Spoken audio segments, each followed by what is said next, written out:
Daniel Morgan didn't even look up from his suitcase when his wife of 12 years walked through the door. He just kept folding his shirts. Neat, deliberate, like he had rehearsed this moment 100 times. "I'm leaving you," he said. "Victoria makes me feel alive." No apology, no shame, just those words dropped like stones into still water. And if you think that's the worst part, stay with us. Because what Rachel Morgan discovered next would shake the entire city of Chicago to its core. Before we begin, please subscribe to our channel and follow Rachel's story all the way to the end. And drop a comment telling us what city you're watching from. I want to see just how far this story has traveled. The rain had been falling since early afternoon. Not the soft kind, the mean kind. The kind that comes sideways off Lake Michigan and soaks through your coat before you've even reached your car. Rachel Morgan sat in the parking garage of Northwestern Memorial Hospital for a full 20 minutes after her shift ended, watching water pour down the concrete walls, trying to decide if she had the energy to drive home. She was a financial consultant, not a doctor, but she spent 3 days a week at that hospital reviewing budget allocations for their real estate expansion project. 12-hour days, spreadsheets that made most people's eyes cross, numbers that she had learned to read the way musicians read sheet music, with feeling, with instinct, with a sense of what was coming next. She was tired in the way that has nothing to do with sleep. She had been tired like that for a while. She told herself it was the job. She told herself it was the weather. She told herself a lot of things on the drive home through the slick, dark streets of Chicago, past the lit-up restaurant windows and the couples huddled under umbrellas, past the life she sometimes felt she was watching through glass. When she pulled into the driveway of their Lincoln Park townhouse, she noticed immediately that the lights upstairs were on. Daniel never came home before 9. She sat in the car for a moment, engine idling, and felt something shift in her chest. Not alarm exactly, something quieter than that, like the feeling you get when a song you love suddenly plays in a minor key. She went inside. The first thing she heard was the sound of a suitcase zipper. She found him in their bedroom. Daniel Morgan, her husband of 12 years, the man she had helped build from a struggling real estate agent with 2 accounts and an ambition too big for his circumstances into the founder of a company worth $40 million, was standing beside their bed, carefully folding his clothes. He had his back to her. He did not turn around. "Daniel. Rachel." He said her name the way you say a word you've heard too many times. Flat, familiar, finished.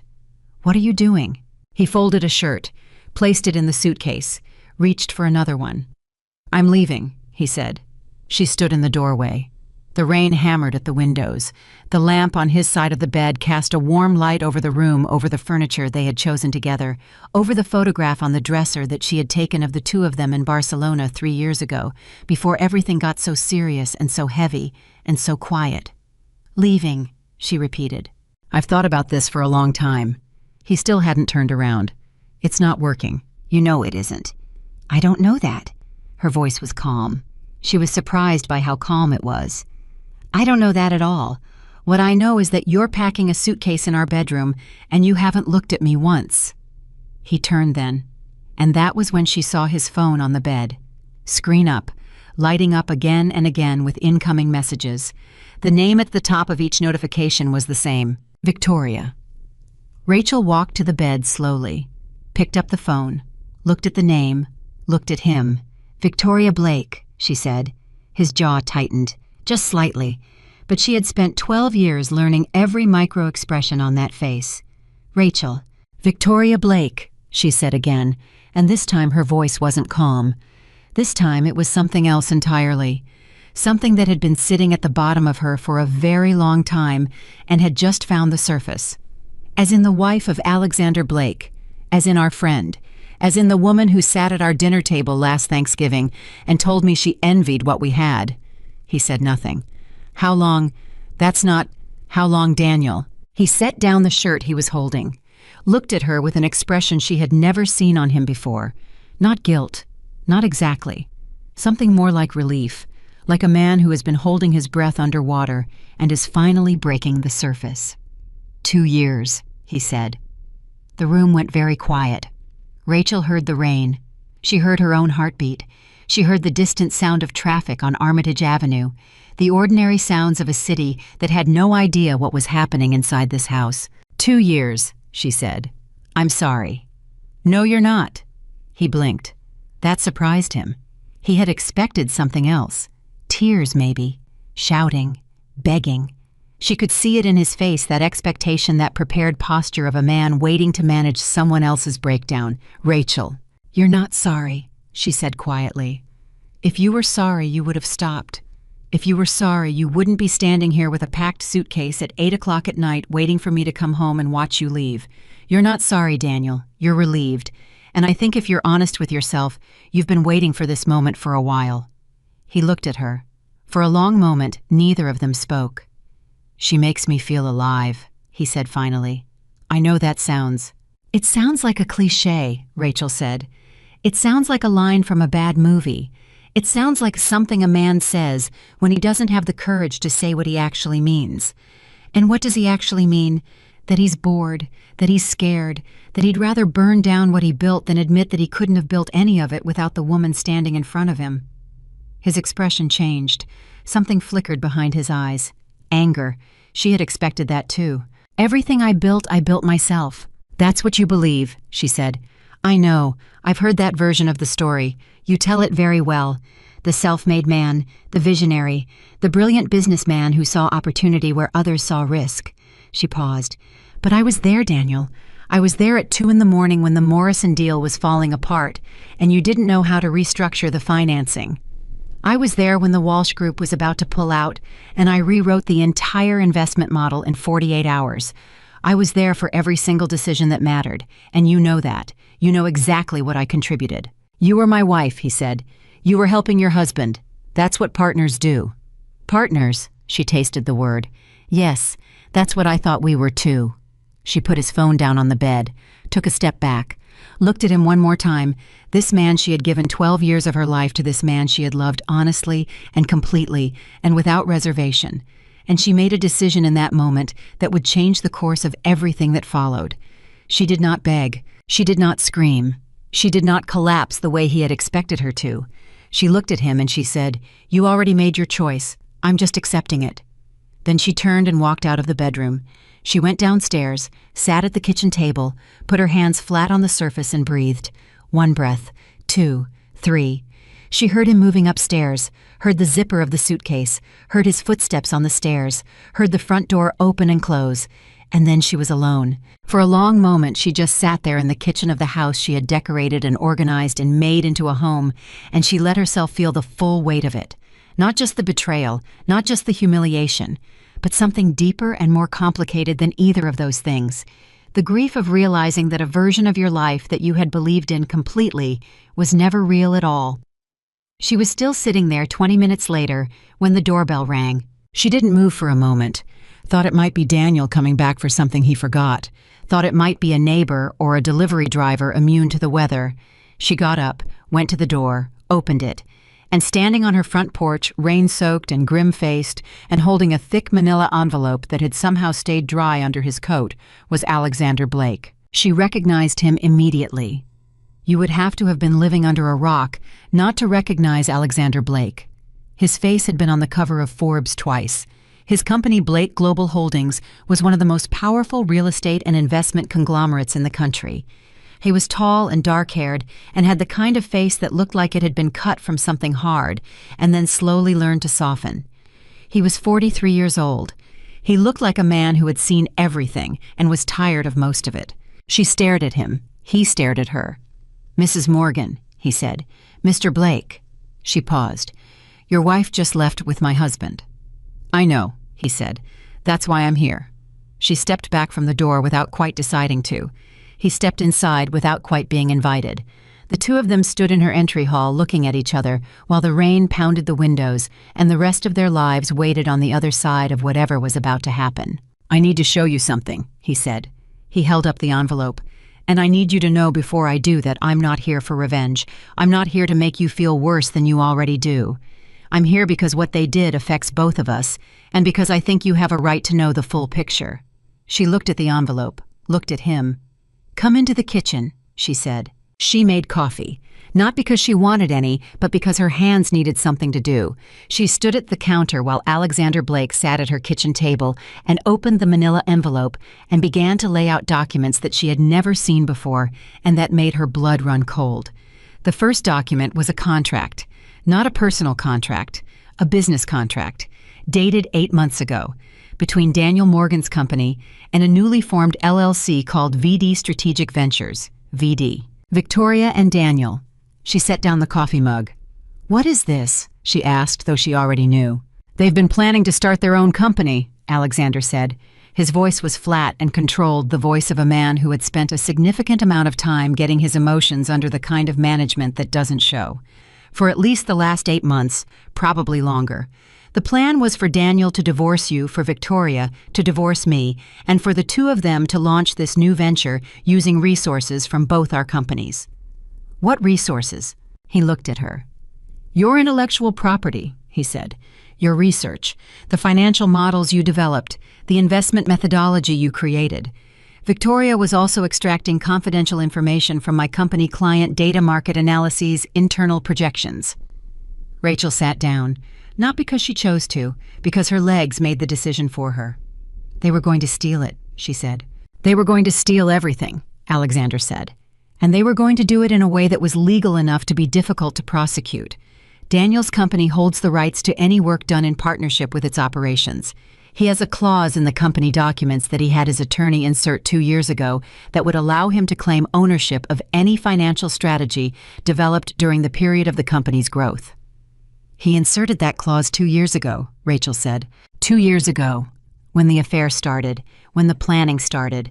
She felt something move through her that was not exactly anger and not exactly grief, but something that lived in the space between them, a kind of cold clarity that she recognized as the feeling she got when she understood the full architecture of a financial problem for the first time.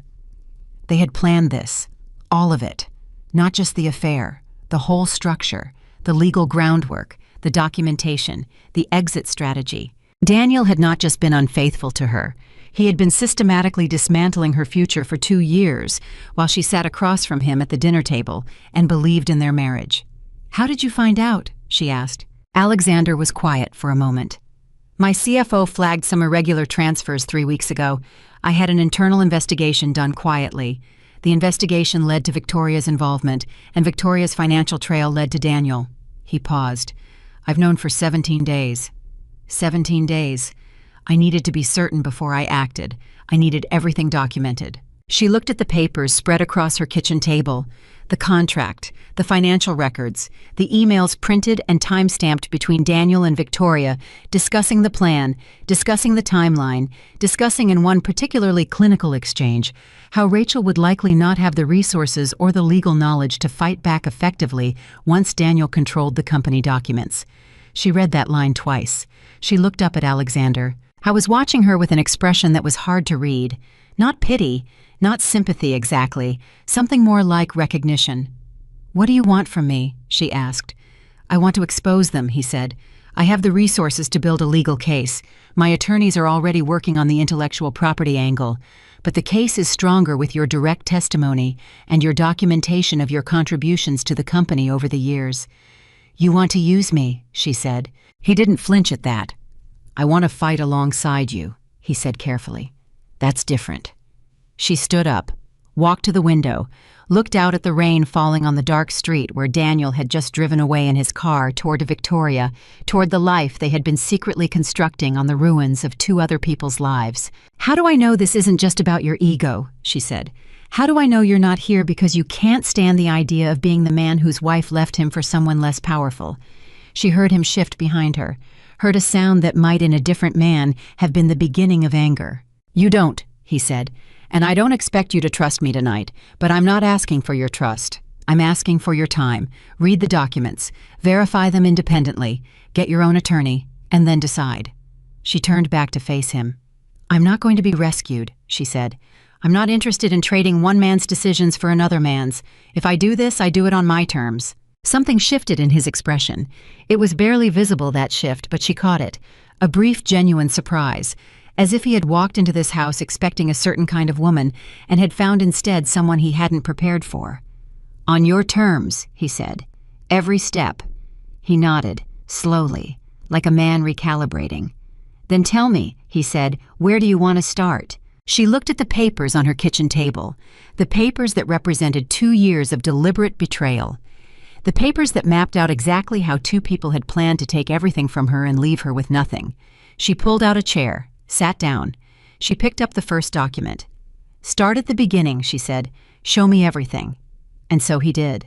For the next 3 hours, Alexander Blake sat at Rachel Morgan's kitchen table while she read through every document, every email, every financial record, asking sharp, specific questions that clearly startled him with their precision. She wasn't reacting. She was analyzing. She was building a picture.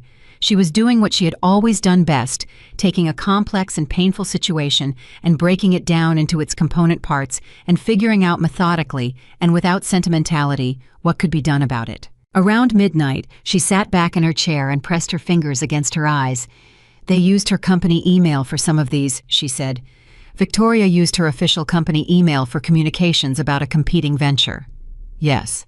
That's not just a breach of her contract with you.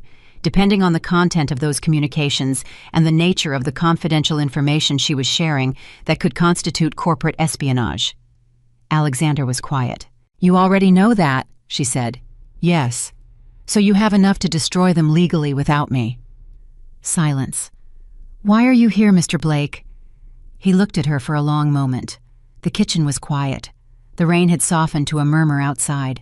Because the legal case protects my company, he said finally. But it doesn't give you what you're owed, the credit, the recognition, the public record that the work Daniel claims as his own was yours. He paused. I think you deserve that, not because it's strategically useful, because it's the truth. She looked at him. He looked back. And in that kitchen, in the aftermath of one of the worst nights of her life, Rachel Morgan made a decision. Not because she trusted him, not because she needed him, but because for the first time in 12 years, someone was sitting across from her and telling her that what she had done mattered, that her contribution was real, that the quiet, invisible woman behind the brilliant businessman was not invisible at all. She was the architect, and the time had come to sign her name to the building. I'm going to need access to 12 years of personal records, she said. Every strategy I contributed to, every model I built, every decision I influenced. I've kept copies of everything. Daniel doesn't know that. She paused. He always underestimated how careful I was. Alexander Blake almost smiled. It was the smallest, most controlled, almost smile she had ever seen on a human face. Where do you keep them? He asked. Rachel stood up, walked to the bookshelf in the corner of the kitchen, the one that held cookbooks and framed photographs, and on the bottom shelf behind a row of financial reference books she had accumulated over 2 decades, a locked fireproof box. She had been putting things in that box for 12 years, not because she expected to need them, because she was the kind of woman who understood that documentation was the difference between a story and a record. She set the box on the table, opened it, and the real story began. Because what was inside that box was not just evidence of Rachel's contributions to Daniel's company. It was the complete blueprint of everything he had built. Her handwriting, her calculations, her dated notes and strategy documents, and meeting summaries and financial projections, all of them going back to the very first year, to the struggling agency with 2 accounts and one ambitious man who had a dream he didn't know how to execute. Alexander looked at the contents of the box. He looked at her. He never knew you kept all of this, he said. No. Why did you? She thought about it for a moment, about the early years when she had first started documenting everything out of pure professional habit. About the middle years when she had begun to notice how rarely he credited her in meetings, how her ideas seemed to travel from her mouth to his presentations without acknowledgement. About the later years when she had kept documenting not out of hope, but out of something quieter and more instinctive. A woman's knowledge that the world needed proof of things that should have been obvious. Because I always knew, she said quietly, that someday someone was going to try to make me disappear. The kitchen was silent. Alexander Blake looked at the woman across the table from him, the woman who had been called quiet for 12 years, the woman his wife had apparently never considered a threat, and he understood something in that moment that he suspected very few people in Rachel Morgan's life had ever understood. She was not quiet. She had simply been waiting. The rain had stopped. Outside the windows, Chicago glistened under the streetlights, wet and cold and indifferent. Inside the kitchen, two people who had lost everything began to build something new, not a plan for revenge, something more precise than that, a plan for truth. And truth, as Daniel Morgan and Victoria Blake were about to discover, is the most dangerous thing in the world to people who have built their lives on lies, because lies require maintenance. They require energy and coordination and a continuous management of what people know and what they believe and what they can prove. Truth requires nothing. Truth just waits. And in that fireproof box on Rachel Morgan's kitchen table, the truth had been waiting for 12 years.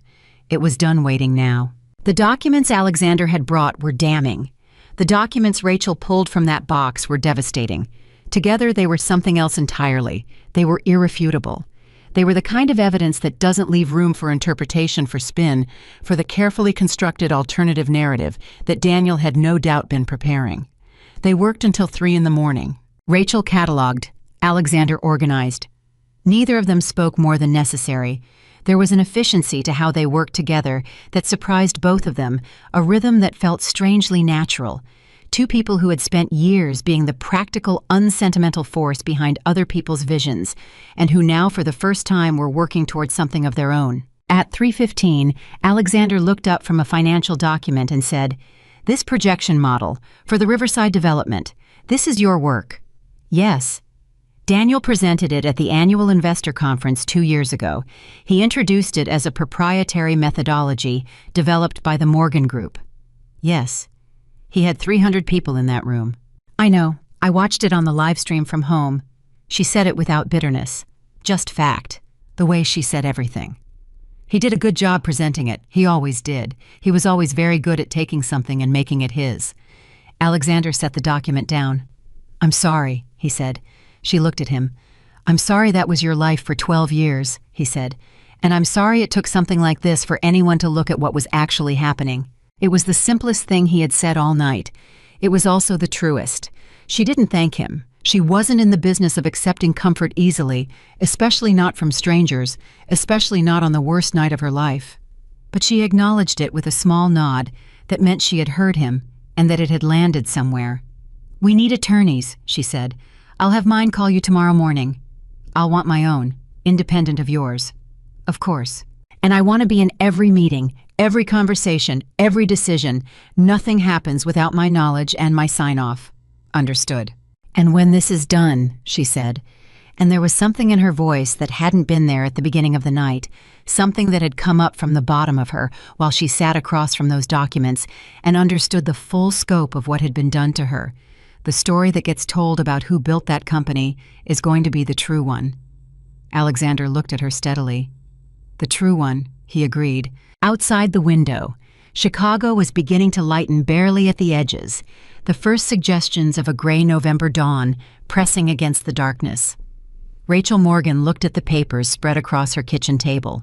12 years of her life, documented and dated and organized. 12 years of invisible work, of silent contribution, of being the woman behind the man who got all the credit. She put her hand flat on top of the pile of documents. She felt the paper under her palm. And she made herself a promise, not a promise of revenge. She didn't have room in her for revenge. Revenge was for people who needed other people to suffer in order to feel better. And Rachel Morgan had never been that kind of person. She made herself a promise of truth. She was going to stand up. She was going to speak. And the world was going to know who had really built the empire that Daniel Morgan had been taking credit for. Every last brick of it. She had placed them herself, and she had the records to prove it. She stood up from the table, walked to the window, stood looking out at the lightening sky, at the city coming slowly back to life after the long, dark night. "You should go," she said. "Get some sleep. We'll start properly tomorrow." She heard him stand behind her, heard him gathering the documents, the sound of paper and purpose. He paused at the kitchen doorway. "Mrs. Morgan," he said. "Rachel." A brief silence. "Rachel," he said, "for what it's worth. What I saw tonight, the way you handled this, the way you think, the way you kept all of this." He stopped. Daniel Morgan made a very serious mistake. She kept looking out the window. "Yes," she said quietly. "He did." She heard his footsteps in the hall, heard the front door open, heard it close, and she was alone again. But it was a different kind of alone than it had been 4 hours ago. 4 hours ago alone meant abandoned. It meant the ruins of a life she had believed in. It meant the particular darkness that comes when the person you trusted most in the world turns out to have been a careful, patient thief. Now alone meant something else. It meant standing at the beginning of something. She didn't know yet what that something was. She couldn't see the full shape of it, but she could feel it the way she had always been able to feel the shape of a financial problem before she could articulate the solution. A bone-deep instinct that beneath the wreckage of what had happened, there was something worth finding. She went upstairs. She did not sleep in the bed she and Daniel had shared. She went to the guest room, lay down on top of the covers in her work clothes, stared at the ceiling. Outside Chicago was waking up. Inside Rachel Morgan was waking up too. Not from sleep. From 12 years of making herself small enough to fit inside someone else's story. That story was over now. It was time to write her own. She did not sleep. Not really. She lay in the guest room with her eyes closed and her mind running at full speed the way it always did when she was working through a complex problem, tracing edges, testing weight, looking for the places where something that looked solid would crack under pressure. She had spent her entire career learning to read the hidden architecture of financial systems, the invisible structures underneath the numbers that told you not what a company claimed to be, but what it actually was. She was doing that now, to her own life, to 12 years of decisions and silences and small surrenders that she had told herself were love. By 5 in the morning, she had stopped pretending to rest. She got up, went downstairs, and made coffee. She stood at the kitchen counter drinking it in the dark, and she thought about Daniel, and she thought about what she knew, and she thought about what she was going to do with what she knew. The answer came to her the way answers always came. Not as inspiration, as inevitability. She was going to take her life back. Not some of it, all of it. Her phone rang at 7:43. She looked at the screen. Margaret Chu, her closest friend for the last 9 years, the only person in Rachel's life who had ever told her plainly that Daniel didn't deserve her. Rachel answered on the second ring.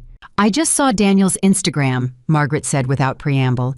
Her voice was controlled in that specific way it got when she was furious and trying not to be. He posted a photo of himself and Victoria Blake at the Peninsula Hotel, captioned it "New Beginnings." A pause. "Rachel, what is happening?"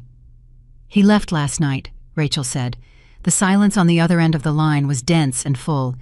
"Tell me everything," Margaret said. So Rachel told her. Not all of it. Not the documents, not Alexander Blake, not the 3 hours at the kitchen table, or the fireproof box, or the business plan that Daniel and Victoria had been constructing for 2 years on the bones of 2 marriages. She told Margaret the part that was already public, already posted on social media, by a man who had apparently decided that discretion was no longer necessary now that he had made his exit. "He posted it," Margaret said when Rachel finished. "He actually posted a photo the night he left you. He did. That's not just an affair, Rachel. That's a humiliation campaign. He wants people to see. He wants to control the narrative before you can." Rachel looked at the kitchen table where the documents had been spread out the night before. She had organized them into neat piles before she went upstairs. 12 years of evidence stacked and labeled and ready. "He thinks he's already won," Rachel said. "Have you talked to a lawyer?" "I'm working on it." "Rachel," Margaret's voice dropped. "How are you? And I mean actually, not the version you give people." Rachel was quiet for a moment. "I'm angry," she said finally. "I'm so angry I can feel it in my back teeth. But underneath that, I'm something else." "What?" "Ready," Rachel said. "I think I've been ready for a long time. I just didn't have a reason to start." Margaret was quiet for a beat. "What are you going to do?" "I'm going to make sure the truth comes out," Rachel said. "Every part of it." Another silence. Then Margaret said quietly, and with complete certainty, "Tell me what you need." That was the thing about Margaret Chu. She never asked if she could help. She only asked how. At 9:15 that morning, Rachel's phone rang again. A number she didn't recognize. She answered it. "Mrs. Morgan, my name is Carol Haynes. I'm a partner at Haynes & Weston. I was asked to reach out to you by Alexander Blake. He said you'd be expecting a call." Rachel sat up straighter. "He said you'd be independent," she said immediately, "that I'd be your client, not him." A brief pause, the sound of someone recalibrating their opening pitch. "That's correct. Carol Haynes said, and her voice shifted slightly, taking on a different kind of attention. Mr. Blake has retained his own counsel separately. My firm represents you exclusively. He's covering the initial retainer as a courtesy, but you have full authority to waive that arrangement at any point and retain me independently. I'll be waiving it, Rachel said. I'll be paying my own retainer. I'll have a check to your office by end of day. Another pause. Longer this time. Of course, Carol said. Can we meet this afternoon? They met at 2:00. Carol Haynes turned out to be a compact, serious woman in her early 50s with close-cropped gray hair and reading glasses. She pushed up onto her forehead when she was thinking hard. She specialized in intellectual property and business litigation. She had handled 7 cases involving stolen financial methodologies in the last decade. She looked at Rachel's fireproof box the way a surgeon looks at a particularly interesting scan. You kept everything, she said, not quite as a question. Everything, Rachel confirmed. Dated originals. Every one. Carol picked up a strategy document from 2014. Read the first 2 pages. Set it down. Picked up another.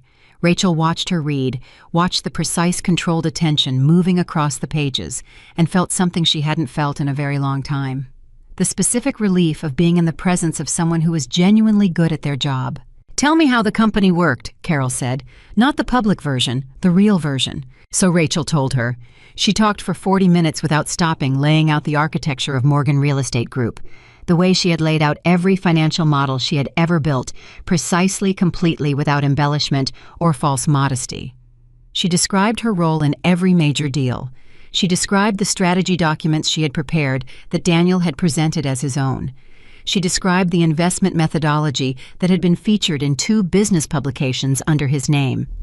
She described the 2:00 in the morning sessions when a deal was falling apart, and she was the one who figured out how to save it. Carol Haynes listened without interrupting. She took notes in a small, neat handwriting that Rachel noticed was completely legible, a detail that told her something about the woman's discipline. When Rachel finished, Carol set down her pen. He didn't just take credit, Carol said. He legally structured the company to own the credit. That clause in the company documents the one Blake told you about. He had that inserted 18 months into the marriage, before any of your major strategic contributions were documented in company files. He planned it that early, Rachel said. Or he got advice that early, Carol said. Someone told him to set up that protection. Someone who understood intellectual property law well enough to know that without that clause, what you were contributing could be claimed as co-authorship. Rachel felt something cold move through her. He knew, she said. From the beginning he knew. It looks that way. Carol held her gaze steadily. Which changes the nature of what we're dealing with. This isn't a man who got greedy after the fact. This is a man who built a legal framework around appropriating your work before you'd even done most of it. That's premeditation. That's a pattern of conduct. And in the context of a divorce and a business dispute, that's a very different argument than simple breach of partnership. The word hit Rachel somewhere deep. Premeditation. He had been planning it from the beginning. She sat very still. Are you all right? Carol asked. I'm processing, Rachel said. And then because she was in fact all right, or at least as all right as a person could be, in the middle of discovering that their entire marriage had been a long-term theft, what do we do first? Carol almost smiled. It was the same almost smile she'd seen on Alexander's face the night before, the expression of someone who expected to have to manage emotion, and instead found themselves facing a question they actually wanted to answer. First, Carol said, we document your contributions independently of anything Alexander Blake's legal team is building. Your case needs to stand completely on its own. Second, we file for divorce and immediately move to freeze the company's assets, pending a review of intellectual property ownership. Third, we notify Daniel's attorney that we have documentation of the clause insertion and its timing, which establishes a fraudulent pattern of conduct during the marriage. And the shareholder meeting, Rachel said. Carol looked up. What about it? Morgan Real Estate Group has its annual shareholder meeting in 6 weeks, Rachel said. Daniel is planning to announce a major acquisition at that meeting, a deal he's been building for the last 8 months. She paused. The financial modeling for that acquisition is mine. I built it in January. I have the dated files. Carol was very still. He's going to stand in front of the shareholders and present your work as the centerpiece of his biggest deal, she said slowly. Yes, in 6 weeks. Yes. Carol set down her pen, leaned back, looked at Rachel with an expression that was no longer almost anything. It was direct and certain and very focused. Then we have a deadline, she said. That evening, Rachel called Alexander Blake. He answered on the second ring. Rachel, I've retained Carol Haynes, she said. Independently, I wanted you to know. Good, he said, and meant it. No edge, no wounded pride, just the flat approval of someone who respected a decision made cleanly. I told her about the shareholder meeting, she said, the acquisition presentation. A brief silence. And, we think that's the moment, Rachel said. Not a quiet legal settlement, not documents filed in a courthouse that nobody reads. The moment. She heard him exhale. Daniel thinks he's going to walk into that boardroom in 6 weeks and present your methodology as the crown jewel of his biggest deal, she said. In front of every major shareholder the company has, in front of the press, in front of everyone who has ever believed the story of the self-made man. And instead, Alexander said carefully, he walks into something else. He walks into the truth, Rachel said. His version ends in that room. The real version begins. The silence on the line was long and heavy, and full of the kind of weight that precedes enormous decisions. That's a significant risk, Alexander said finally. If we move too early, they'll know we're coming. Daniel will have time to restructure the presentation, move the documentation, alter the record. I know, Rachel said, which is why the 6 weeks matter. We build the case completely and quietly. We don't tip our hand. We let him believe I'm a broken woman sitting at home, that I have no resources, no plan, no fight left in me. We let him believe he won. He'll believe that easily, Alexander said, and there was something in his voice that Rachel couldn't quite identify. Not contempt, not for her. Something more complicated. Men like Daniel always believe the story they've written about themselves. I know, Rachel said. I spent 12 years watching him believe it. Another silence, different from the others. What do you need from me? Alexander asked. Your legal team needs to work in parallel with Carol's, but separately. The corporate espionage angle, Victoria's data theft from Blake Global, that's your case. My case is the intellectual property.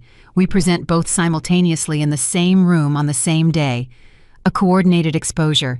A complete one, she said. Not just personal betrayal, business fraud, corporate theft.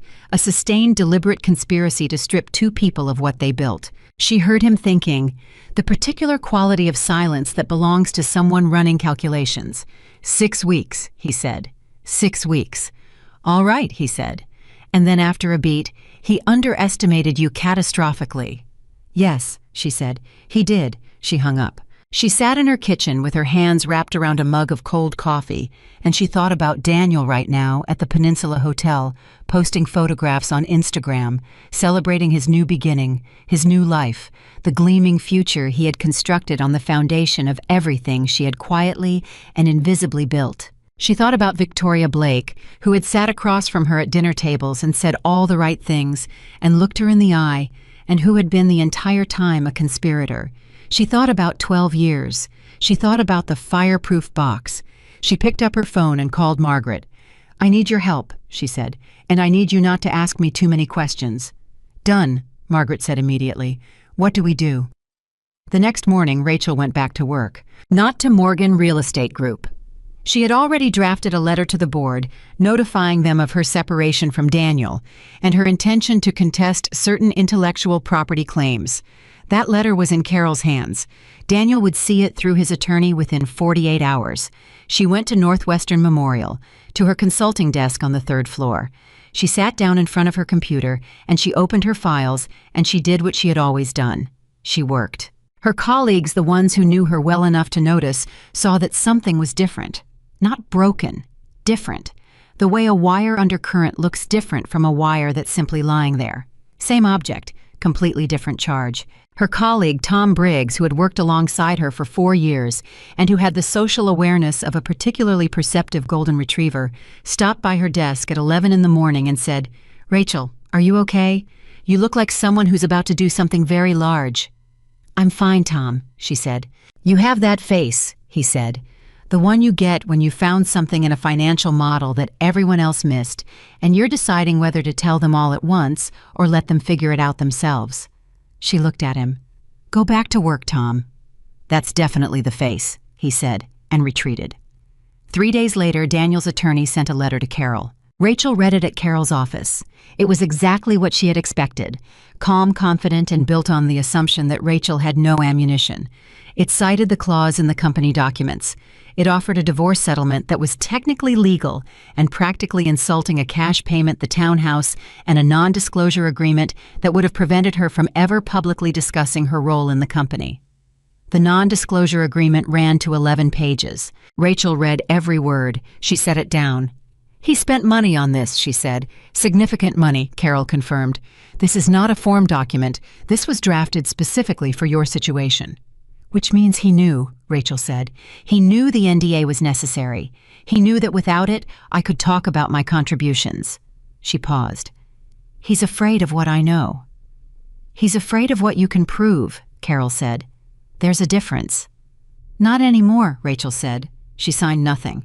Carol sent a response that was 3 paragraphs long and contained, carefully embedded in the second paragraph, a reference to the dated documentation of intellectual property created prior to and independently of any company ownership clause. It did not threaten. It did not posture. It simply established in the quiet language of legal correspondence that Rachel Morgan knew exactly what she had and exactly what it meant. Daniel's attorney called Carol within 2 hours of receiving it.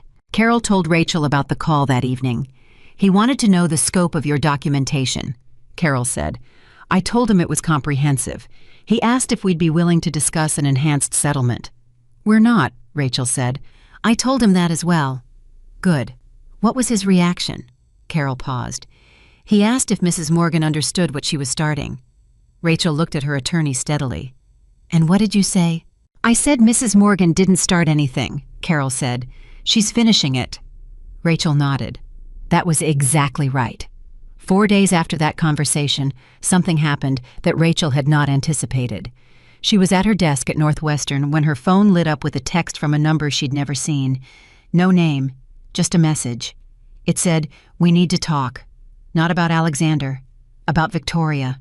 There are things he doesn't know. Meet me. Alone. Reply to confirm." She stared at the message. Her first instinct was to send it directly to Carol. Her second instinct, the one that had kept her alive professionally for 12 years, the instinct that told her when a number she didn't recognize deserved more than a deletion, said, "Find out who this is first." She replied, "Who are you?" The response came in under a minute. "My name is Diane Marsh. I was Victoria Blake's personal assistant for 6 years. I quit 3 months ago. I quit because of what I saw, and what I saw is bigger than an affair." Rachel read the message twice. She forwarded it to Carol with a single line, "I need your advice before I respond further." Carol called her within 5 minutes. "Don't meet anyone alone," Carol said immediately. "If this woman is legitimate, she comes into my office with you present. If she's not legitimate, she's either working for Daniel to gather information, or she's working for Victoria to control the narrative." "She said there are things Alexander doesn't know," Rachel said. "That may be true," Carol said. "It may also be exactly what someone would say to get you alone in a room." "I know," Rachel said. "But if she's telling the truth—" "If she's telling the truth, she'll come to my office," Carol said firmly.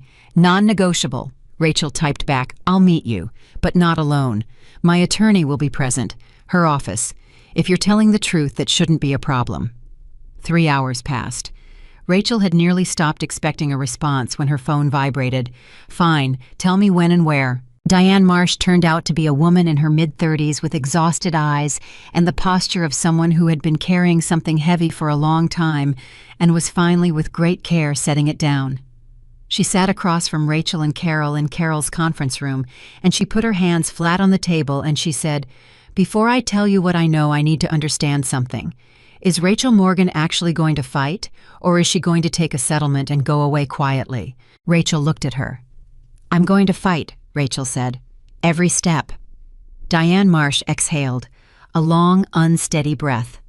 "Good," she said, "because what I'm about to tell you changes the shape of everything." She opened a bag she'd brought with her, pulled out a thin folder, placed it on the table. Victoria didn't just have an affair with Daniel Morgan, Diane said.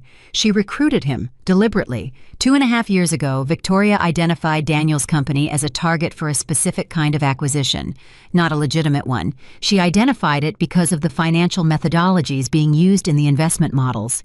She wanted those models.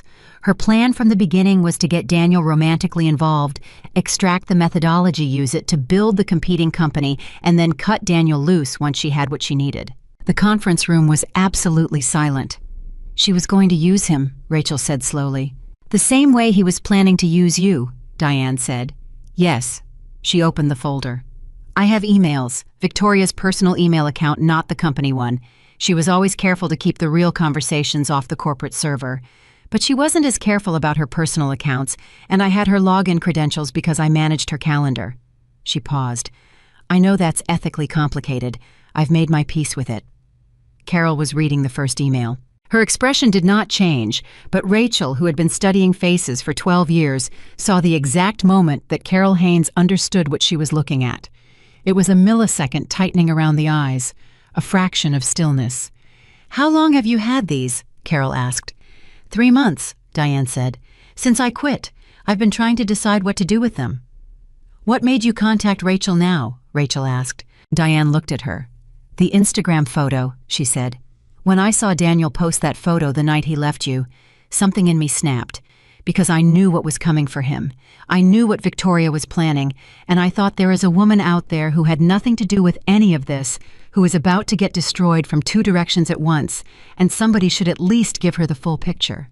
Rachel looked at this woman she had never met before, this exhausted, serious woman who had driven to a stranger's attorney's office because of a photograph on Instagram, and she felt something shift inside her chest. Thank you, she said. Diane shook her head.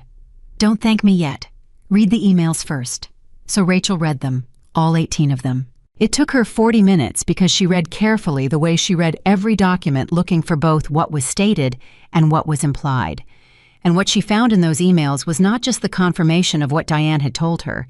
It was worse than that, because in the 7th email dated 26 months ago, Victoria had written something that made Rachel go very still. She had written, the wife is the real problem, not Daniel. He's manageable, but she's the one who actually understands the models. If she ever looks closely at what we're planning, she'll see it immediately. We need to keep her focused on the marriage, keep her busy, keep her feeling secure, keep her distracted. Daniel says she trusts him completely. Use that. Rachel read the sentence 3 times. Keep her distracted. Daniel says she trusts him completely. Use that. She looked up. Diane was watching her. Carol was watching her. They specifically discussed managing me, Rachel said. Yes, Diane said quietly. They identified me as the threat. Yes. And their strategy was to keep me trusting my husband so I wouldn't see what was happening. Yes. Rachel set the email down. She thought about those last 2 years. About the dinners with Victoria and Alexander, the casual social occasions that she had simply accepted as part of their social circle. About Victoria's warmth, her apparent openness, the conversations they had had about business and marriage and life that Rachel had taken at face value. About the careful, deliberate way that warmth had been deployed to manage her attention. She had been handled, expertly, precisely, by 2 people who had assessed her intelligence, identified her as a risk, and then systematically neutralized that risk by weaponizing her trust in her own husband. It was, she realized, objectively brilliant. It was also the most profoundly violating thing that had ever happened to her, and it changed everything about what she was willing to do next. She looked at Carol. Does this change our legal strategy? She asked. Her voice was perfectly steady. Carol held her gaze. It strengthens it significantly, she said. The emails establish a premeditated conspiracy with Victoria as the architect. It also opens a potential fraud claim that goes beyond intellectual property. Good, Rachel said. She looked at Diane. Are you willing to testify? She asked. If it comes to that. Diane Marsh looked back at her, tired eyes, certain face. That's why I'm here, she said. Rachel nodded. She gathered the emails. She organized them in her mind the way she organized every financial model, by structure, by timing, by the pressure points where the weight was concentrated. She could see the shape of the whole thing now. She could see it completely. They had planned it meticulously. They had executed it carefully. They had thought of everything, except for the fireproof box, except for Carol Haynes, except for Diane Marsh and her folder of personal emails, and except for the fact that the woman they had identified as the real threat and then spent 2 years deliberately underestimating had spent those same 2 years becoming exactly the kind of threat they had feared. Rachel stood up from the conference room table. She straightened the emails into a neat stack. She looked at Carol. "I want everything filed by end of week," she said. "The divorce petition, the IP claim, the fraud documentation, all of it." "That's an aggressive timeline," Carol said. "Yes," Rachel agreed. "That's intentional. I want Daniel to know we're not waiting. I want him off balance. I want him making decisions from a reactive position instead of a strategic one." Carol studied her for a moment. "You've done this before," she said. "Not the legal part, but this. Controlled escalation, deliberate pressure. You've used this in business negotiations." "Constantly," Rachel said. "For 12 years, for someone else's benefit." She picked up her bag. "It turns out those skills transfer." She walked out of the conference room. She walked through the reception area of Haynes and Weston, past the framed legal diplomas and the expensive but impersonal furniture, and she pushed through the glass door into the open air. She stood on the sidewalk for a moment. The city moved around her, indifferent and loud and continuous, the way cities are when your life is exploding and the world refuses to pause and acknowledge it. She had always found that slightly absurd before. Right now, she found it useful. The world's indifference meant the world was not watching, and if the world was not watching, she could move without being observed. She pulled out her phone. She called Alexander Blake. He answered immediately. "Rachel, the shape of this just changed," she said. "I need to meet with you tomorrow. There's information you don't have, and you need to have it before we move forward." A pause. "What kind of information?" "The kind that reframes everything," she said. "Victoria wasn't just having an affair with Daniel. She was running an operation, and you were part of the target." The silence on the other end of the line was different from all the previous silences. This one had weight in it. The specific weight of a man who has considered himself strategically sophisticated, discovering that he has been outmaneuvered. "Tomorrow morning," he said. "My office, 8 o'clock. "I'll be there," she said. She hung up. She stood on the sidewalk in the cold Chicago air, and for just a moment, a single unguarded moment, she let herself feel the full magnitude of what was happening. The betrayal, the violation, the staggering calculated cruelty of two people who had looked at her life and seen only a resource to be extracted. She felt it completely, and then she put it away. Not because she was suppressing it, not because she was in denial, but because there is a time for feeling and a time for moving, and right now she needed to move. She would feel everything later, all of it, every layer of grief and fury and heartbreak when the work was done and she had the space for it. For now, she walked, past the coffee shops and the office buildings and the ordinary people living their ordinary Tuesday lives. She walked through the city that Daniel had always treated as his stage, his backdrop, his personal theater of success. She walked through his city, and she thought about a boardroom. She thought about 6 weeks. She thought about a man standing at a podium, confident and unaware, about to present the crown jewel of his career to every person who mattered in his professional world. She thought about walking into that room. She thought about what she was going to say when she got there, and she almost felt sorry for him. Almost. She arrived at Blake Global Holdings at 7:58 the next morning. 2 minutes early. She had always been 2 minutes early to everything. Daniel used to tease her about it, call it her one neurosis, the only rigid thing about an otherwise flexible woman. She understood now that it wasn't a neurosis. It was a form of respect. For other people's time, for the weight of a meeting, for the idea that showing up prepared and present was the minimum a serious person owed to serious work. The Blake Global lobby was exactly what you would expect from a building that housed one of the most powerful private investment companies in America. High ceilings, expensive quiet, the kind of space designed to remind you before you even reached the elevator that you were operating at a different altitude than most of the world. The receptionist knew her name. That told her Alexander had prepared for her arrival, which told her he had taken last night's phone call exactly as seriously as she had intended. She was shown to a conference room on the 34th floor, floor-to-ceiling windows, a long table, a tray of coffee that she poured herself without waiting to be invited.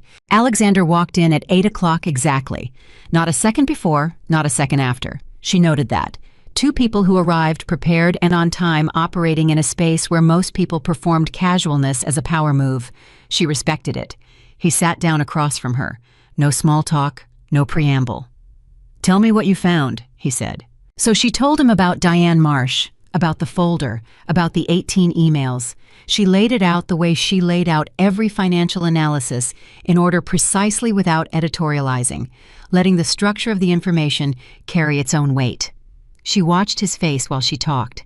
He was controlled, Alexander Blake, the way very powerful men learn to be controlled in business contexts. But she was good at faces, and she could see what the information was doing to him underneath that control. She could see the moment he understood that his wife had not fallen into an affair out of loneliness or weakness, or the particular human hunger for something new. She had run a 2-year operation with him as one of its primary targets. His jaw tightened, just slightly, but she caught it. She slid Diane's folder across the table. He read in silence. She drank her coffee. Neither of them spoke for 11 minutes. He set the folder down. "She identified my proprietary market analysis tools," he said. His voice was very flat, very controlled. "The ones my quant team spent 3 years developing. She was feeding copies to Daniel's company so they could replicate the methodology." "Yes," Rachel said. "Which means the competing venture they were building wasn't just going to use your investment models," he said. "It was going to be built on a combination of your financial strategy frameworks and my quantitative analysis infrastructure." "A complete toolkit," Rachel said. "Everything they needed to operate at our level without having spent the time or the money or the years of work that it took to build those tools." Alexander looked at the folder. "Victoria told me," he said slowly, and his voice had something in it now that Rachel recognized as the specific anger of a person who has been fooled by someone they trusted, that she had been unhappy for years, that the marriage had been over emotionally long before she met Daniel, that the affair was about loneliness. He paused. That was the narrative she had ready. "I heard it, and I thought people say these things. People find ways to explain what they've done. It's painful, but it's human." Another pause. "But this wasn't loneliness. This was a business plan with an emotional cover story." "Yes," Rachel said simply, because there was nothing else to say. That was exactly what it was. Alexander stood up, walked to the window, stood with his back to her looking out at the city below, and Rachel let him have that moment because she understood what it was. The same moment she had had in her kitchen alone at 5 in the morning when the full shape of the thing had finally come clear. The moment when you stop being shocked and start being certain. "She's been using me," he said quietly. "My company, my resources, my name, my trust." He turned. "For 2.5 years. Yes. And Daniel," he said. "Did he know that she was planning to eventually cut him out too?" "Based on what Diane told us," Rachel said carefully, "it appears Victoria's plan had multiple phases. Phase 1 was extracting the intellectual property from both our companies using Daniel as the mechanism. Phase 2 was the launch of the competing venture. Whether Phase 3 involved Daniel remaining as a partner or being discarded once his usefulness was exhausted, we don't have clear documentation of that yet." Alexander looked at her for a long moment. "She was going to use him and throw him away," he said. "Possibly. The man who blew up 2 marriages for her." "Possibly," Rachel said again. And then because it was true, and because Alexander deserved the complete picture, or possibly she genuinely cared for him, and the plan and the feeling coexisted. People are capable of both. What's documented is the plan.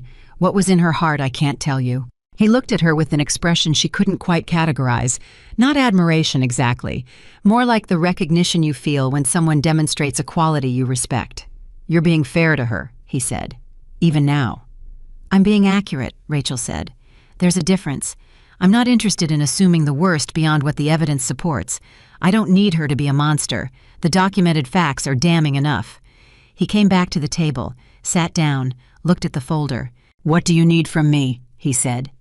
And it was the same question he had asked in her kitchen 2 nights ago, but it meant something different now. Now it wasn't an offer of resources. It was a request for direction. Rachel noticed that.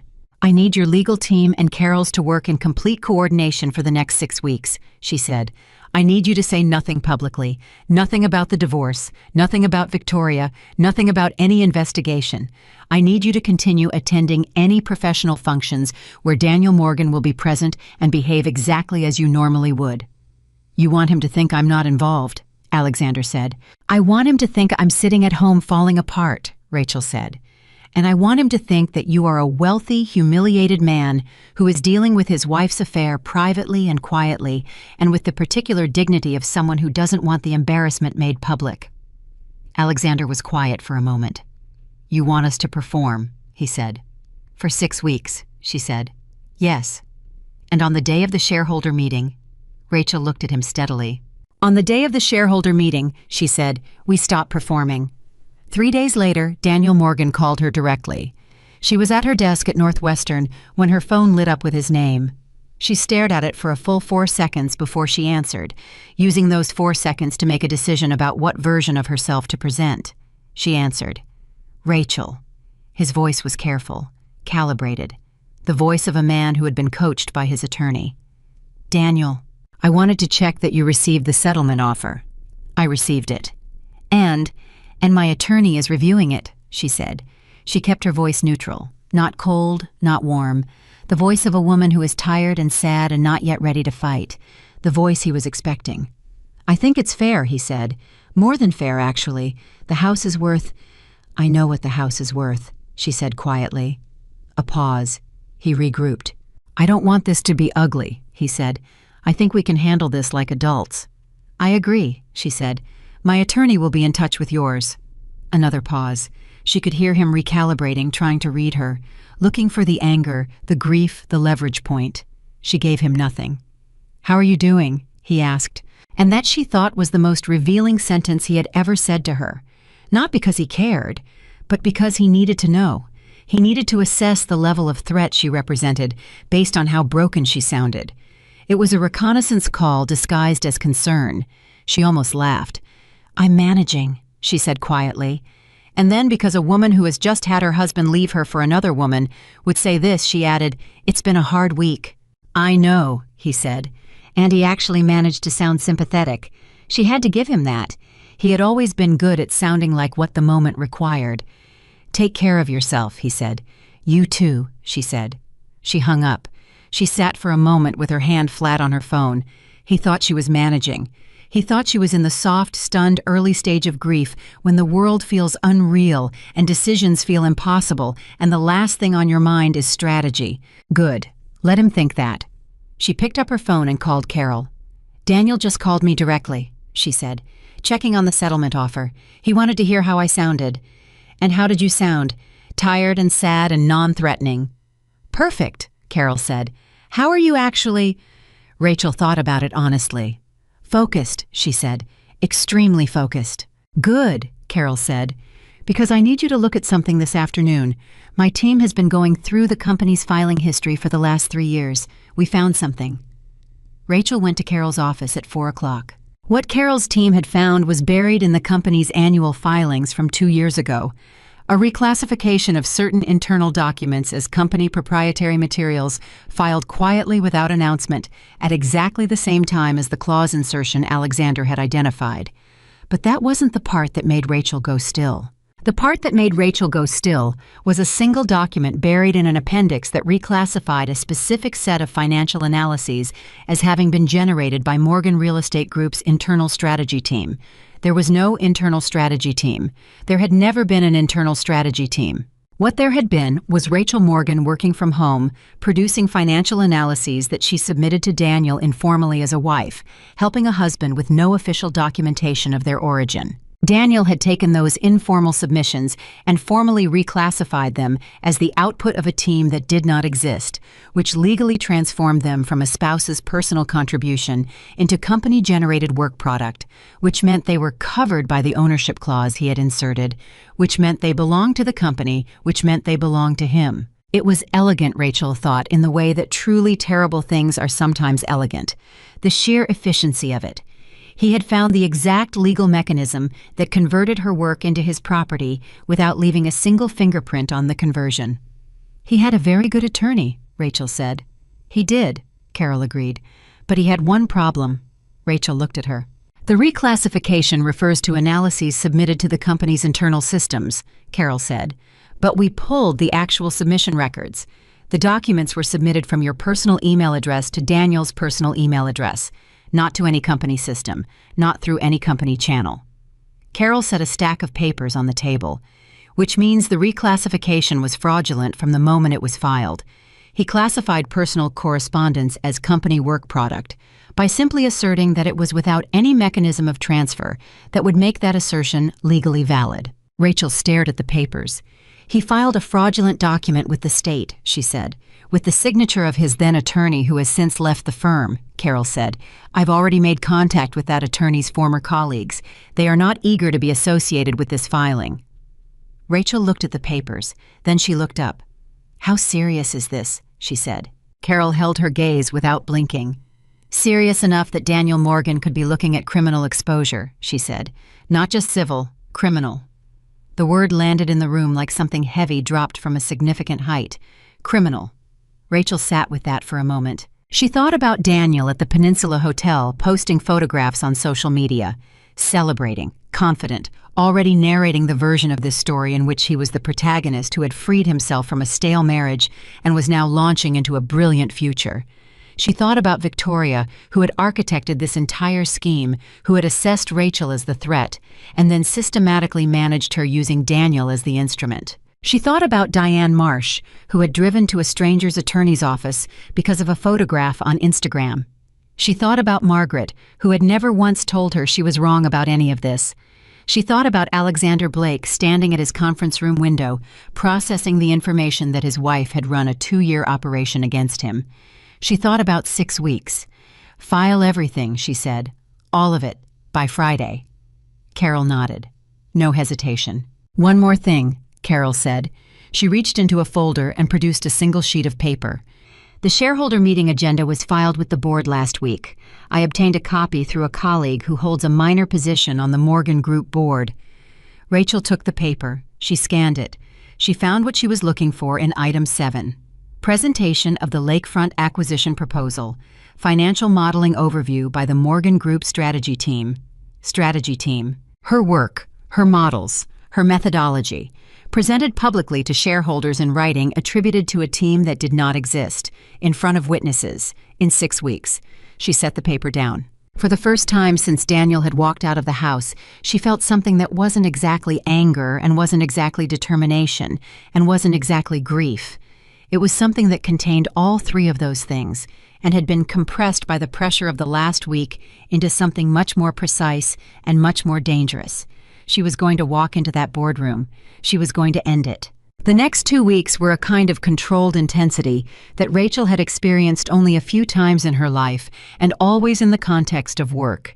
The feeling of a complex problem coming into focus, of all the pieces moving toward a configuration that was not yet visible but could be felt the way you feel weather changing before the clouds appear. Carol's team worked the legal filings. Alexander's attorneys built the corporate espionage case. Diane Marsh gave a formal recorded statement that was witnessed and notarized.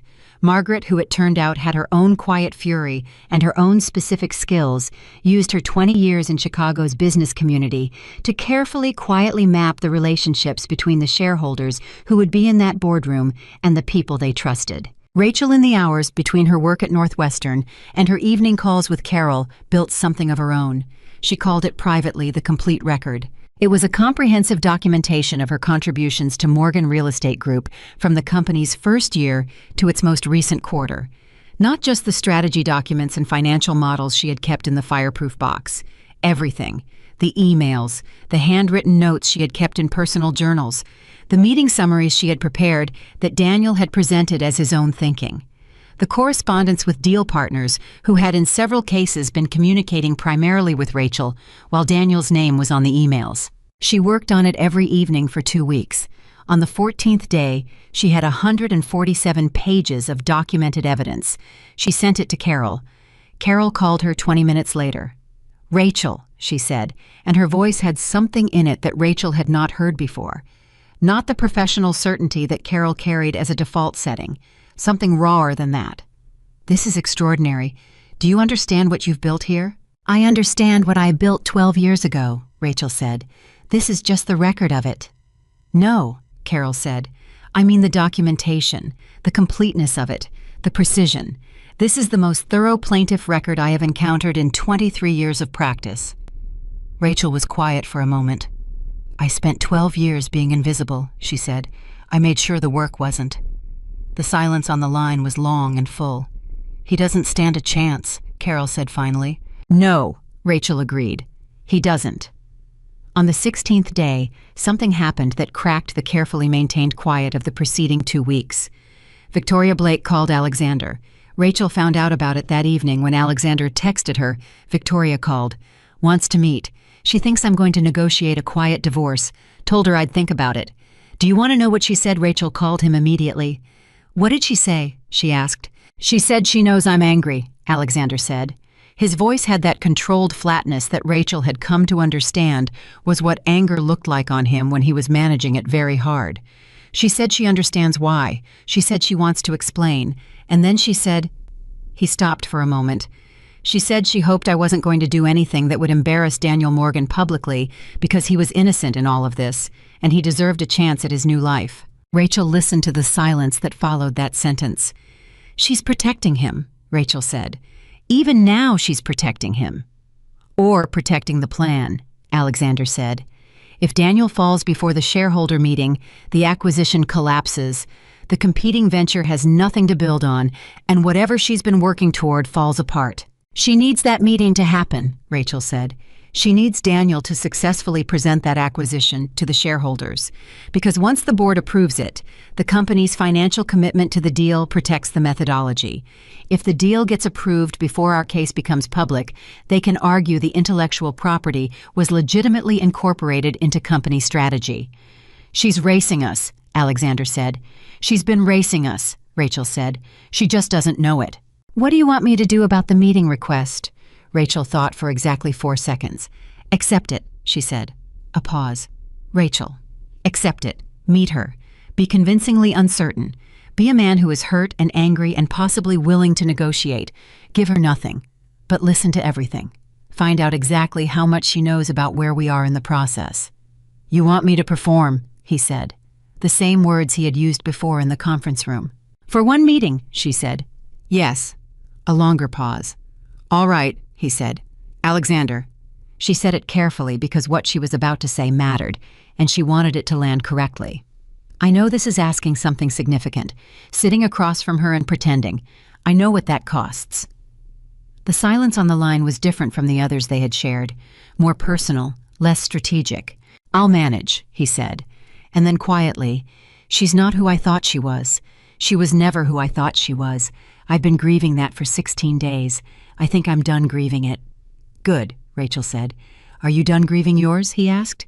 She thought about it honestly the way she was trying to do everything these days. I think I grieved Daniel a long time ago, she said. I think I've been grieving a version of my life that turned out not to be real. And grief for something that was never real is... She paused. It's a different kind of grief. It doesn't last as long. It converts faster. Converts to what? Energy, she said. He was quiet for a moment. Yes, he said. Yes, that's exactly right. Alexander met Victoria 3 days later. He called Rachel immediately afterward. She knows we've been in contact, he said. She doesn't know the scope. She thinks you came to me the night of the affair and that I gave you some information and that you've retained an attorney. She's not aware of Diane. She's not aware of the full documentation. How did she seem? Confident, he said. Controlled. She made a specific point of telling me that Daniel's acquisition presentation was going to be the company's biggest moment and that any legal action filed before that meeting would damage both companies and ultimately hurt both of us as shareholders. She's trying to buy time past the shareholder meeting, Rachel said. She is, Alexander said, and she's very good at it. She framed the whole conversation as being about protecting both of us from unnecessary damage. She presented herself as the reasonable party trying to manage a painful situation maturely. She's been presenting herself that way for 2.5 years, Rachel said. I know, he said. And then Rachel, she said something at the end of the meeting. I don't know what to do with it. Tell me. She said, he stopped. She said that whatever you think you have, it won't be enough. That Rachel is not as prepared as she believes she is. Those were her exact words. The line was quiet. What does that mean? Rachel said. I don't know, Alexander said. But she said it with a specific certainty, like someone who knows something we don't. Rachel sat with that for a long moment. She's bluffing, she said finally. Or she's identified a weakness in our case that her attorney found. Either way, it changes nothing about our timeline. You're sure? She wasn't completely sure, but she had learned a long time ago that the worst thing you could do when someone tried to shake your confidence was let them see the shake.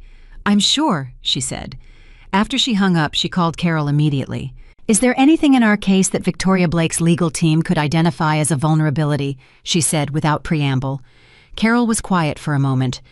There's one area, she said. The intellectual property claim relies partly on the dating of your personal documents. If Daniel's team can establish that certain documents were created or backdated after the separation, it weakens the timeline argument. They can't establish that, Rachel said. The documents are genuine. I know that, Carol said. But knowing it and proving it in a proceeding are different things. The metadata on digital files can be contested. Paper documents require handwriting analysis and date verification. Then we get handwriting analysis and date verification, Rachel said. It's expensive and it takes time. How much time? 3 weeks minimum. We have 6, Rachel said. Start tomorrow. Carol started tomorrow. Rachel went back to work. She was at her desk at Northwestern 2 days later when Tom Briggs appeared at her shoulder and said quietly, There's a man in the lobby asking for you. He says he's from Daniel Morgan's company. She looked up. What's his name? Tom checked his phone. Marcus Webb. He says he's the company's legal affairs manager. Rachel knew the name. She had met Marcus Webb twice at company functions. He was Daniel's inside man, the person who had handled the document filings, who had worked with the attorney who inserted the clause, who had in all likelihood processed the fraudulent reclassification. She thought about sending him away. She thought about calling Carol. She thought about what it meant that Daniel was sending someone to her workplace instead of communicating through attorneys. Send him up, she said. Marcus Webb was a thin, anxious man in his late 30s who had the look of someone who had recently been told to do something he did not want to do and had done it anyway out of a combination of professional obligation and personal fear. He sat across from Rachel's desk and he clasped his hands together on the tabletop, and he looked at her with eyes that were doing a great deal of work to appear calm. Mrs. Morgan, he said, thank you for seeing me. Mr. Webb, she said, I have 20 minutes. He nodded, cleared his throat, and then he said something that Rachel had not expected. I need to tell you something, he said, off the record, person to person, not on behalf of the company and not on behalf of Mr. Morgan. Rachel looked at him steadily. I'm listening. He clasped his hands tighter. The clause, he said, the ownership clause. I processed the filing. I was told it was standard protective language, a boilerplate provision that the attorney recommended for companies of our size and growth stage. He paused. I didn't know what it was for. I filed it because I was told to file it. I didn't know about... He stopped.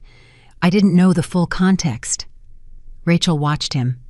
Why are you telling me this? She said. He looked at her. His eyes were miserable. Because I saw the reclassification filing, he said.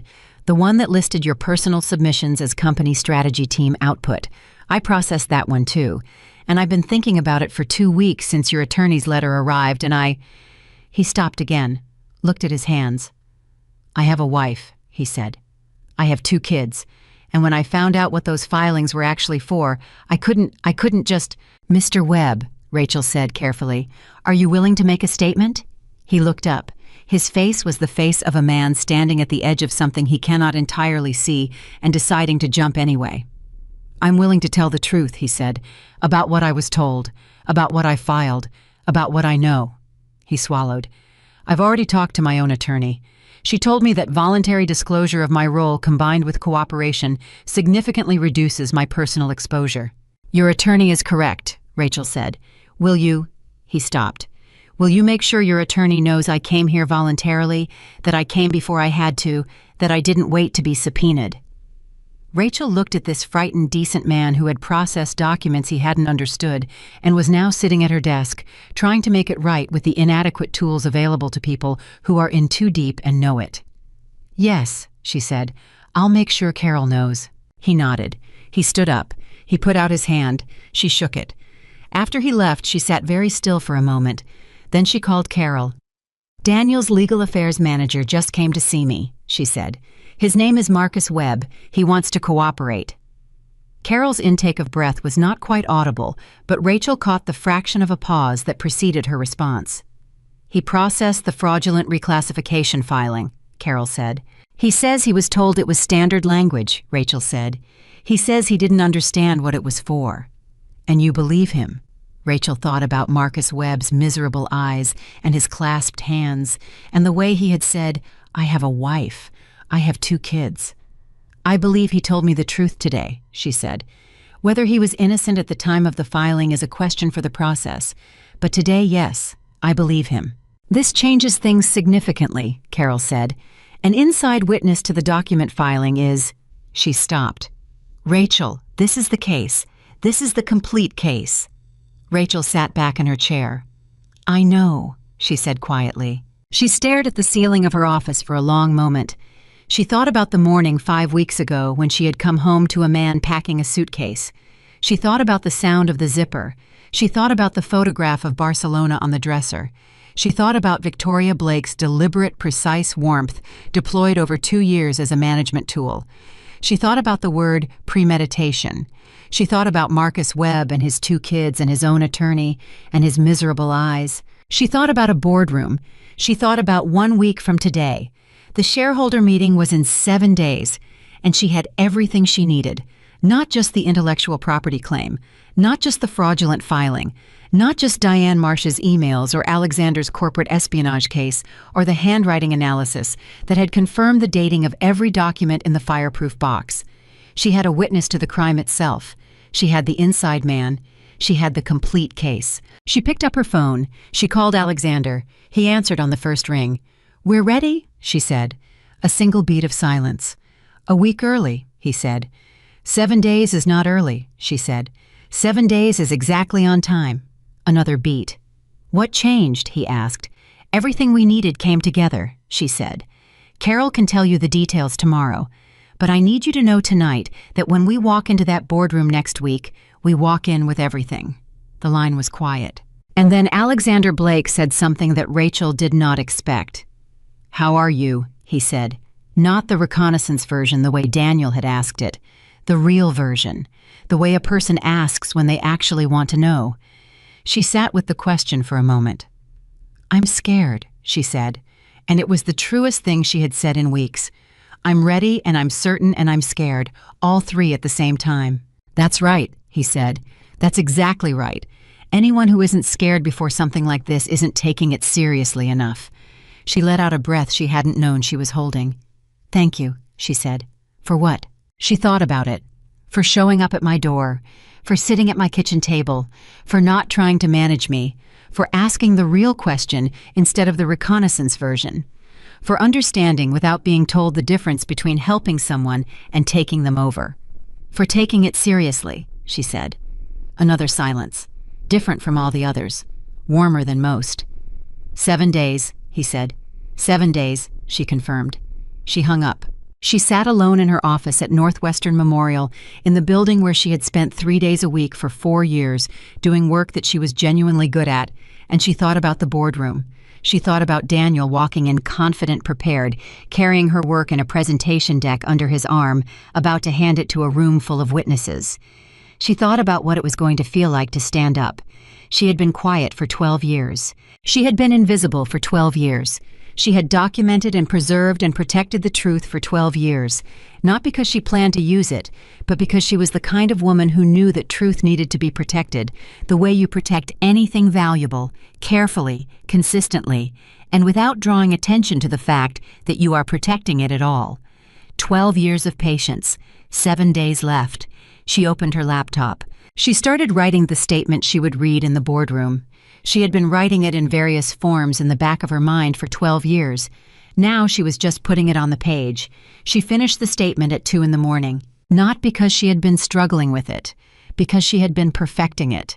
There is a difference between a document that says what needs to be said and a document that says it in a way that cannot be misunderstood, cannot be reframed, cannot be spun into something it isn't by a skilled attorney or a sympathetic journalist, or a man standing at a podium who has spent 12 years practicing the art of making other people's work sound like his own. Rachel wanted the second kind of document. She read it through one final time, 112 words. She had trimmed it from 4 pages down to a single page down to 112 words because she had learned over years of presenting financial analyses to rooms full of people who needed to understand quickly and completely that the most powerful statements are the ones that waste nothing.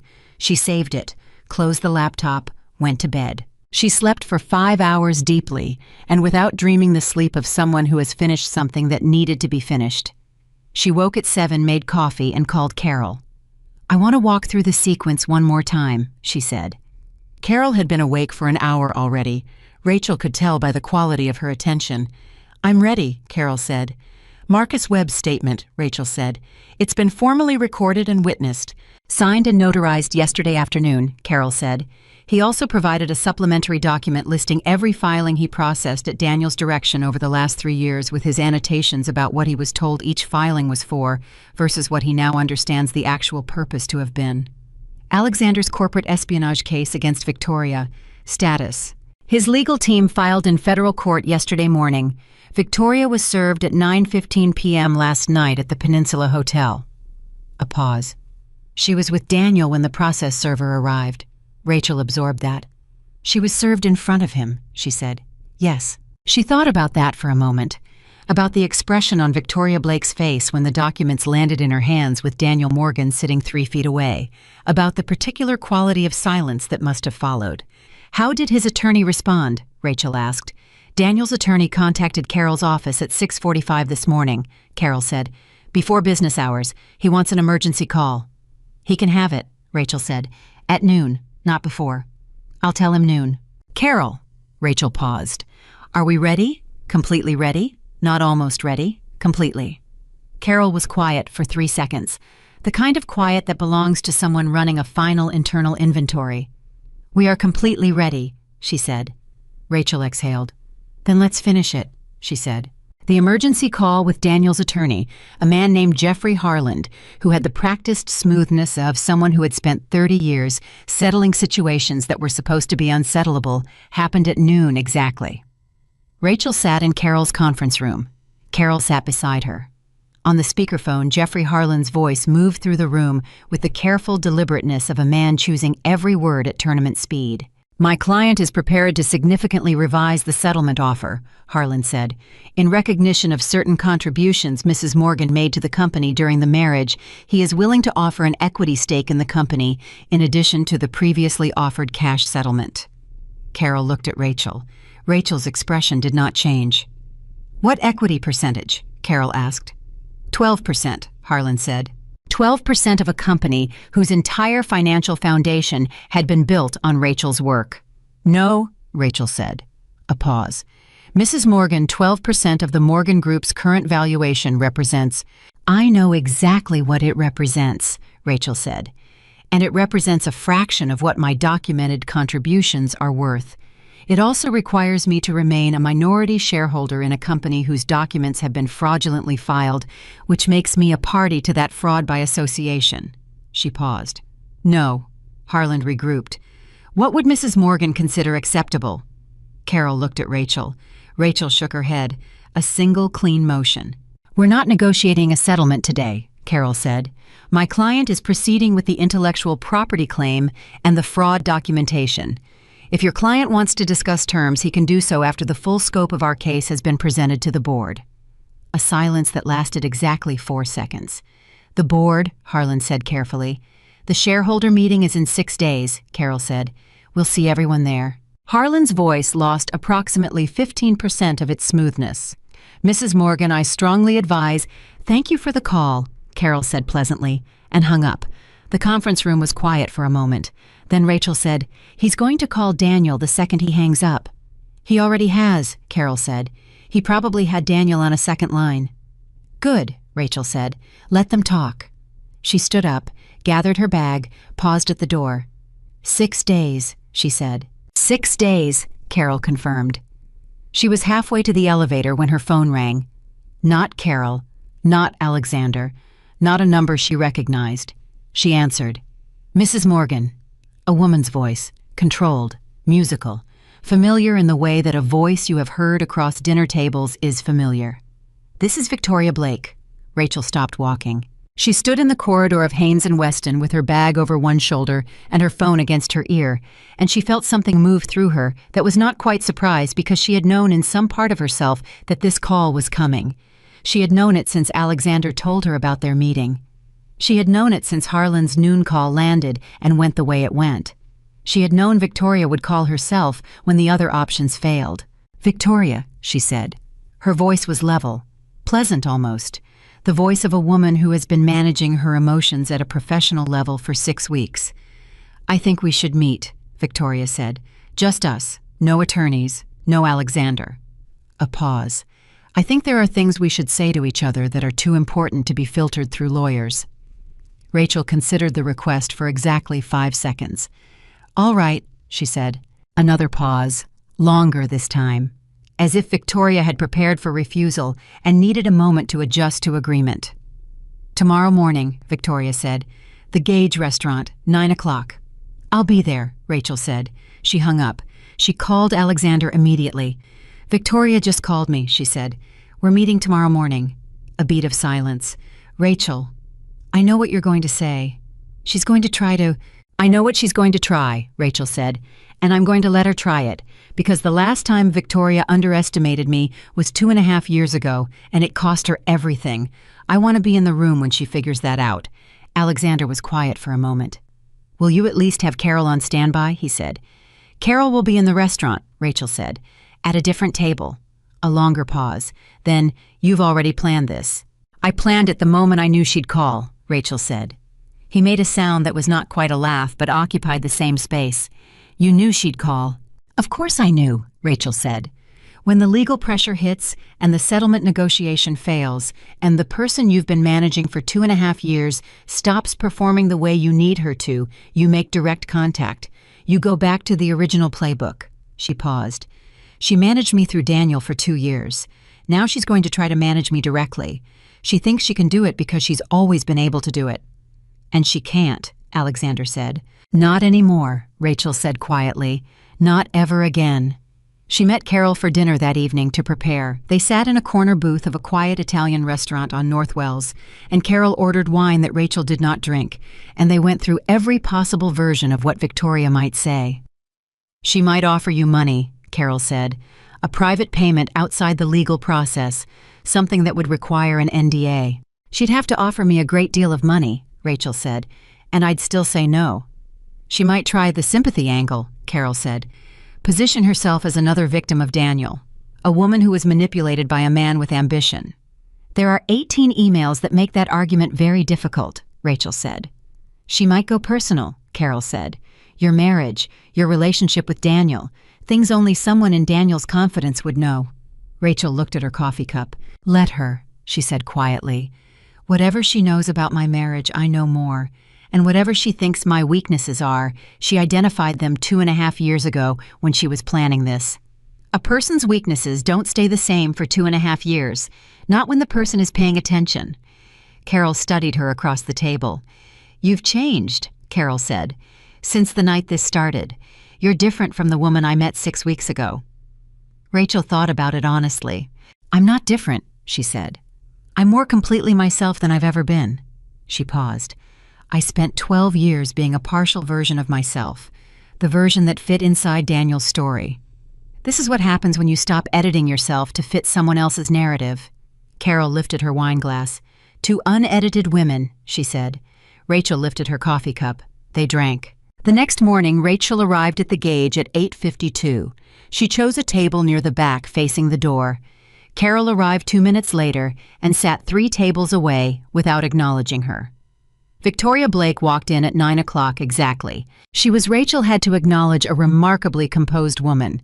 She walked through the restaurant with the particular grace of someone who has been beautiful her entire life and has learned to move through spaces as though they were built around her.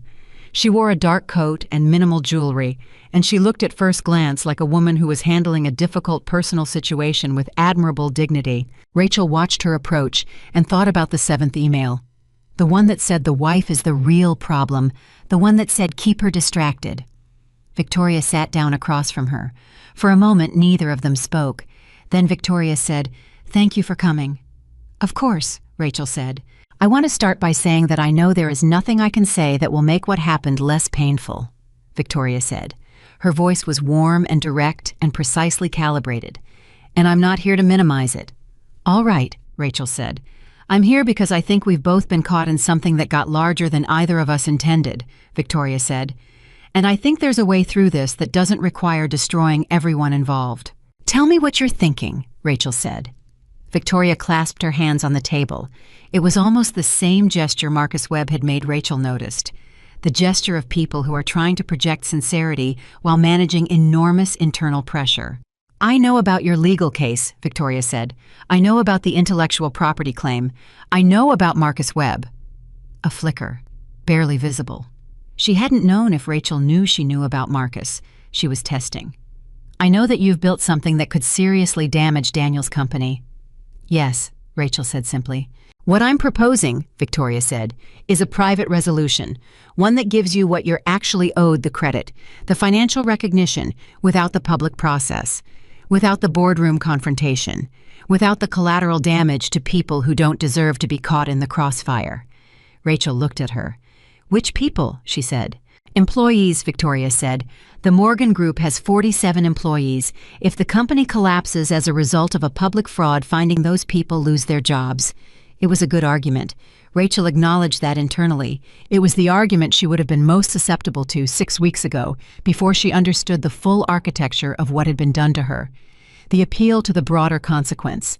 The expansion of the moral frame beyond the personal to the systemic. "I've thought about those 47 people," Rachel said. "I've thought about them a great deal."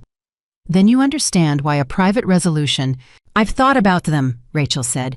"And I've also thought about the fact that Daniel Morgan built a company on fraudulent documentation while those 47 people were employed there, and that if the company's foundation is corrupt, the people who work there deserve to know that.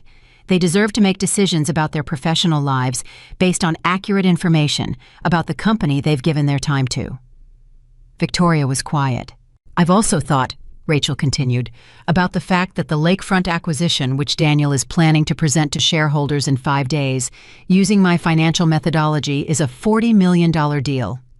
If those shareholders approve that deal on the basis of work that was fraudulently attributed, they are making a $40 million decision based on false information. I have a responsibility to those shareholders too." Something shifted in Victoria's expression, barely visible, but Rachel caught it. It was the recognition that the woman across the table was not the woman the 7th email had described. "Rachel," Victoria said, and her voice changed, dropped the professional warmth, got quieter, more direct. "I made mistakes, serious ones. I'm not going to pretend otherwise, but I need you to understand that the situation with Daniel was not as simple—" "I know it wasn't simple," Rachel said. "I've read your emails." The silence that followed that sentence was the loudest silence Rachel had experienced since the night Daniel walked out. Victoria's hands were still on the table. They did not move. Her face did not move. But something behind her eyes moved a rapid internal recalculation so fast and so complete that it changed the quality of her presence in the room. "Which emails?" she said. It wasn't quite a question. "The ones from your personal account," Rachel said. "The ones you kept off the corporate server because you were always careful. 18 of them, dated over a 2-year period." She paused. "Including the one where you described me as the real problem and recommended keeping me distracted by making sure I continued to trust my husband." The restaurant hummed around them. The ordinary sounds of a Tuesday morning coffee cups, low conversation, the distant sound of the kitchen, indifferent and continuous. Victoria Blake said nothing. For a long moment she simply sat across from Rachel and looked at her with an expression that was entirely unreadable, and Rachel looked back, and neither of them moved. Then Victoria said, "Who gave them to you?" Not a question. the flat voice of someone doing internal damage assessment. "That's not something I'm going to tell you," Rachel said. Victoria closed her eyes for exactly 3 seconds, opened them. "How bad is it?" she said. And this version of the question was different from everything that had come before. This was not the strategic Victoria, not the warm, composed, calibrated Victoria. This was a woman asking a real question because she needed a real answer. Rachel looked at her steadily. "It's complete," she said. "The intellectual property case, the fraud documentation, the corporate espionage filing that Alexander filed in federal court 2 days ago, Marcus Webb's witness statement about the document filings, the expert dating of my personal records, and the emails." She paused. "It's complete, Victoria." Another silence. And then Victoria Blake did something Rachel had not expected. She laughed. It was a short, sharp, entirely humorless sound. The laugh of a person who has just seen the shape of something they built from the outside for the first time and discovered that it looks nothing like what they thought it looked like from the inside. "You kept everything," Victoria said. "Yes. For 12 years. Yes. And Daniel had no idea." "No," Rachel said. "He didn't." Victoria looked at the table. "He told me you were passive," she said quietly. "He told me you were brilliant with numbers, but that you didn't have the instinct for strategy, that you were the kind of woman who could execute someone else's vision, but couldn't generate your own." She paused. "That was the assessment I built the plan around." "I know," Rachel said. "I was wrong," Victoria said. "It was not an apology. It was an acknowledgement. The acknowledgement of one strategist recognizing another." "Completely wrong," Rachel agreed. Another silence. "What do you want?" Victoria said. "Not legally, not publicly. You. What do you actually want out of this?" Rachel looked at her. "The truth," she said. "That's all I've ever wanted. The public documented, irrefutable truth of who built what, and who stole what, and who lied to whom, and for how long. I don't want revenge. I don't want Daniel to suffer specifically. I don't want you to suffer specifically. I want the record to be accurate. I want my name on the work I did. I want every person in that boardroom in 5 days to know the real story of how that company was built." Victoria studied her. "And if I cooperated," she said slowly, "if I provided additional documentation that supports your case, voluntarily, before the meeting." Rachel looked at her carefully. "Your attorney would need to speak with Carol Haynes."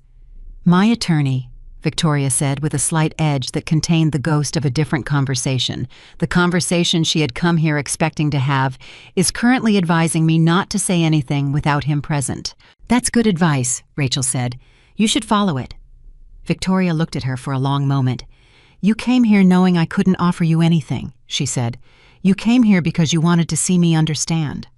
Rachel said nothing. "You wanted to be in the room," Victoria said slowly, when it landed. Rachel met her eyes. "I wanted to give you the chance to choose how this ends for you," she said. "That's all. The same chance you never gave me." Victoria sat back.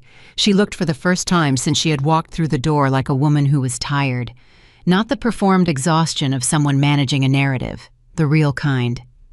"I'll have my attorney call Carol Haynes," she said.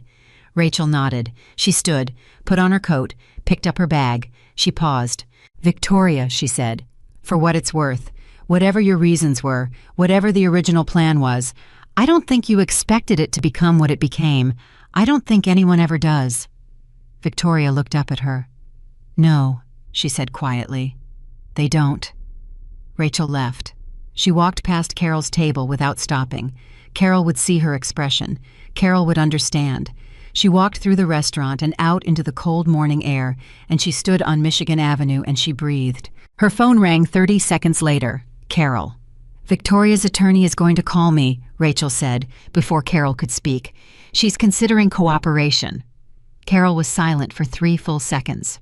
"Rachel," she said, "do you understand what that means for the case?"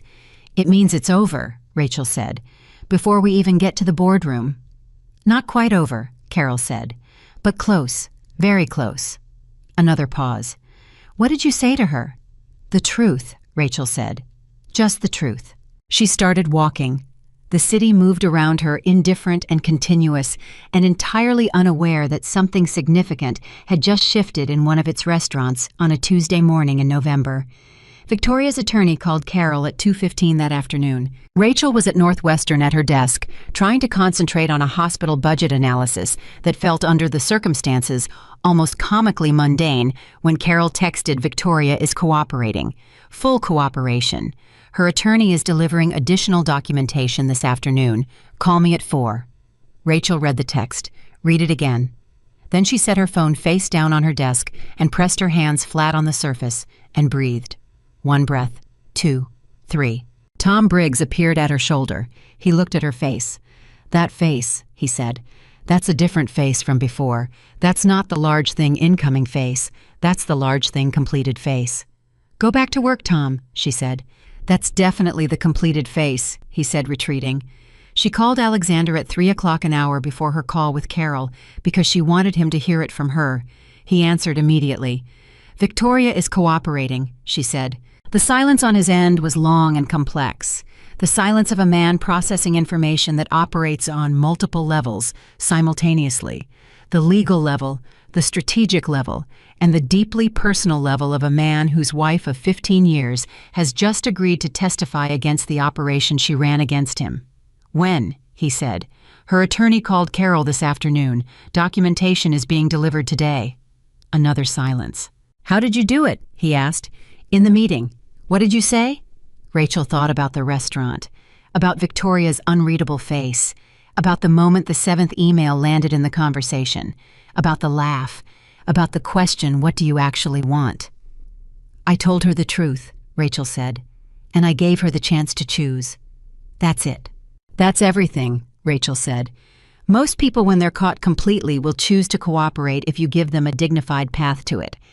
The mistake most people make is trying to force cooperation through pressure. Pressure makes people defensive. Truth makes people tired." She paused. "Victoria was tired. I just gave her somewhere to put it down." Alexander was quiet for a moment. "Rachel," he said. "Yes." "I've been in business for 20 years, he said.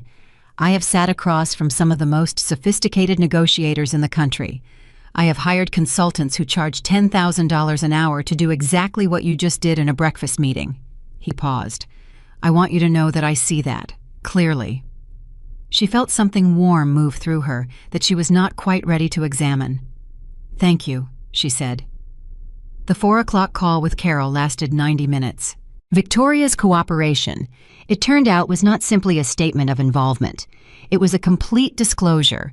2 years of planning documents, internal communications that mapped the entire operation, financial projections for the competing venture, and something none of them had anticipated: a third co-conspirator.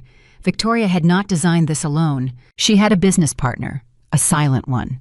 A woman named Patricia Lowe, who was a managing director at a private equity firm and who had been the original source of the capital commitment for the competing venture contingent on the successful extraction of Rachel's methodologies and Alexander's quantitative tools.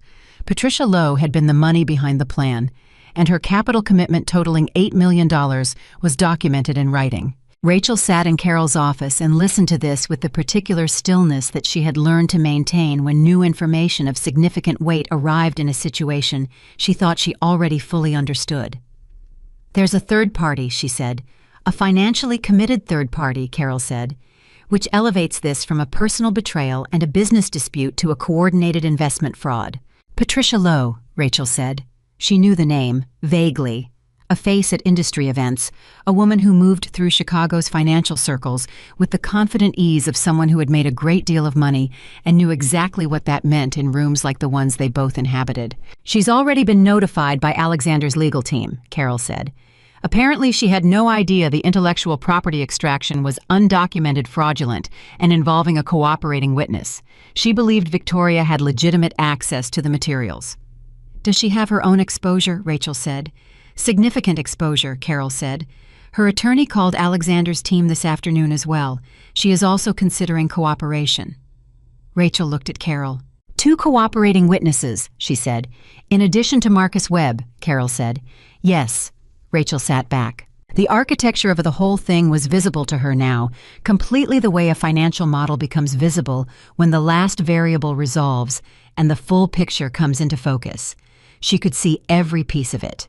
The affair as cover, the legal framework as infrastructure, Daniel as instrument, Rachel and Alexander as targets, Diane as the unexpected variable that broke the containment, Marcus as the inside crack, Victoria as the pressure point that unlocked Patricia, Patricia as the final piece that transformed a personal betrayal into a documented financial fraud with multiple co-conspirators. She could see it completely, and at the center of all of it, the thing they had all been circling for 6 weeks, was a boardroom, 4 days away. "Daniel doesn't know any of this has happened," Rachel said. "Not yet," Carol said. "His attorney knows about the federal filing and our IP case. He does not know about Victoria's cooperation. He does not know about Patricia Lowe. He does not know the scope. He's going to walk into that shareholder meeting in 4 days, thinking he still has a viable path," Rachel said. "Yes," Carol said. "He's going to stand at that podium thinking the worst that's coming is a contested divorce and a difficult intellectual property dispute that his attorney told him was manageable," Rachel said. "Yes," Carol said. Rachel looked at the table. She thought about Daniel packing his suitcase. She thought about his voice saying, "Victoria makes me feel alive." She thought about the Instagram photograph. She thought about his phone call, checking how she sounded, looking for weakness, looking for the reassurance that she was sitting at home falling apart. She thought about 12 years. She thought about the word premeditation. She thought about the 7th email. She thought about Marcus Webb saying, "I have a wife. I have 2 kids." She thought about Diane Marsh making the decision to walk into Carol's office because of a photograph posted on social media by a man who felt no need to be discreet because he believed the woman he had left had nothing. She thought about all of it, the whole long structure of it, every decision and consequence and unexpected turn, and she felt the full weight of what was coming settle on her with a clarity that was almost physical. 4 days. Then it would be over. Not because she had destroyed Daniel Morgan, not because she had sought revenge, not because she had wanted anyone to suffer, but because she had simply methodically, precisely documented the truth and arranged for it to be heard by the people who needed to hear it. She had done what she had always done. She had done her work. "Carol," she said. "Yes, I want to be the one who speaks first," she said. "In the boardroom, before Alexander, before the attorneys, before any of the documentation is presented." She paused. "I want the first voice they hear to be mine." Carol looked at her. "That's a significant ask," Carol said. "Procedurally, the presentation of evidence typically—" "I know what it typically does," Rachel said. "I'm asking for what I need. I'm asking to be the first voice in that room." She held Carol's gaze. "For 12 years, I was the last voice, the quiet voice, the voice that got filtered through someone else before it reached the room. I'm asking to go first." Carol was quiet for a long moment. "I'll make it happen," she said. Rachel nodded. She stood. She gathered her bag. She thought about the statement she had written at 2 a.m, 6 nights ago, 112 words, trimmed from 4 pages down to a single page down to 112 words, the most precise thing she had ever written. She was going to stand in a boardroom in 4 days. She was going to be the first voice in the room. And when she finished speaking, the story of who built that company was going to be exactly what it had always been. True. She walked out of Carol's office into the November evening, and she pulled her coat around her, and she walked the way she had been walking since the beginning of this, through the city, that had no idea what was coming through the ordinary life of the world, that did not pause for personal catastrophes or moral reckonings or the long, patient work of women who had been invisible for too long. She walked through all of it. 4 days. She was ready. The morning of the shareholder meeting arrived the way all significant mornings arrive, without ceremony, without announcement, with the same gray November light and the same sounds of a city that has no idea what is about to happen inside one of its buildings. Rachel woke at 5:30. She did not need an alarm. She had not needed an alarm in 4 days. Her body had been keeping its own time oriented toward this morning, the way a compass orients toward north, with a certainty that required no external confirmation. She showered, dressed. Black suit, the one she had bought 3 years ago for a financial conference in New York that Daniel had attended as the speaker while she sat in the 3rd row. She had worn it once. She had thought about returning it. She had kept it instead for reasons she hadn't examined at the time, but understood completely now. She made coffee, sat at the kitchen table, put her hands flat on the surface. The kitchen was quiet around her. The same kitchen where Alexander Blake had sat 6 weeks ago with a manila envelope and laid out the architecture of a 2-year betrayal. The same kitchen where she had opened the fireproof box and put her hands on 12 years of documented truth. The same kitchen where she had decided in the specific silence of a woman who has just lost everything she thought she had that losing it was not the end. She looked at her hands. She thought about her grandmother, a woman who had raised 3 children in a small house in Ohio on a teacher's salary, and who had told Rachel when Rachel was 12 years old and furious about some injustice she could no longer remember, that the most powerful thing a woman could do was know her own worth so completely that no one else's opinion of it could touch her. Rachel had thought about that a great deal in the last 6 weeks. She finished her coffee, picked up her bag, walked to the door. She paused. She turned back, looked at the kitchen one more time. At the table at the chair where Alexander had sat at the shelf where the fireproof box had been before she moved it to Carol's office for safekeeping. Then she turned back to the door and walked out. Carol was waiting outside in a car. She had insisted on arriving together not as a statement, but as a practical matter, because what was going to happen in the next 3 hours required complete coordination, and there were things to review on the way. Rachel got in. Carol handed her a coffee. Victoria's attorney confirmed this morning, Carol said. She'll be present. Rachel absorbed that. She's coming to the meeting. She has a right to be there as a party to the legal proceedings Alexander filed, Carol said. Her attorney advised her to attend. Does Daniel know she'll be there? His attorney was notified at 8 this morning, Carol said, 20 minutes ago. Rachel thought about Daniel receiving that information. 20 minutes ago, on the morning of the biggest presentation of his professional life, learning that his partner in the scheme that was supposed to make both of them wealthy and free was now a cooperating witness sitting in the same room. How did his attorney respond? Rachel asked. He requested a postponement of the meeting, Carol said, and the board chair denied it, Carol said. The shareholders are already traveling. Several are already in Chicago. Postponing a shareholder meeting 40 minutes before it begins is not something a board chair does without extraordinary cause, and Daniel's attorney was not in a position to explain the actual cause without making things significantly worse. So it proceeds, Rachel said. It proceeds, Carol confirmed. They rode in silence for a moment. Are you ready? Carol asked. Rachel looked out the window at the city moving past, at the people on the sidewalks, the ordinary Tuesday morning of it all, the coffee cups and the coat collars turned up against the cold, and the absolute indifference of the world to what was about to happen. Yes, she said, and meant it completely. The Morgan Group's offices occupied the 14th and 15th floors of a building on North Michigan Avenue. The shareholder meeting was held in the 15th floor conference room, a large formal space with a long table that could seat 30, and chairs along the walls for another 20. Rachel had been in this room before. She had prepared materials for meetings in this room. She had sat outside this room while Daniel presented those materials as his own thinking. She had never sat at the table. Today, she was going to stand at the head of it. They arrived at 9:40, 20 minutes before the meeting was scheduled to begin. The lobby of the building was already populated with people shareholders and their attorneys and assistants, the specific energy of a significant business meeting, expectant and formal and slightly charged. Alexander was waiting near the elevator. He saw Rachel and Carol and walked toward them with the deliberate, unhurried pace of a man who has decided exactly how he is going to carry himself through the next 3 hours and is not going to be moved from that decision. He looked at Rachel. "Good morning," he said. "Good morning," she said. They looked at each other for a moment in the lobby of the building where everything was about to change, and there was something in that exchange that was not quite personal and not quite professional, but lived in the specific space between two people who have gone through something difficult together and have come out the other side still standing. "Victoria is upstairs," he said. "She arrived 10 minutes ago with her attorney. She has not spoken to Daniel." "And Daniel?" Rachel asked. "In the conference room," Alexander said. "He arrived early. He's been setting up his presentation." A pause. "He doesn't know the scope yet.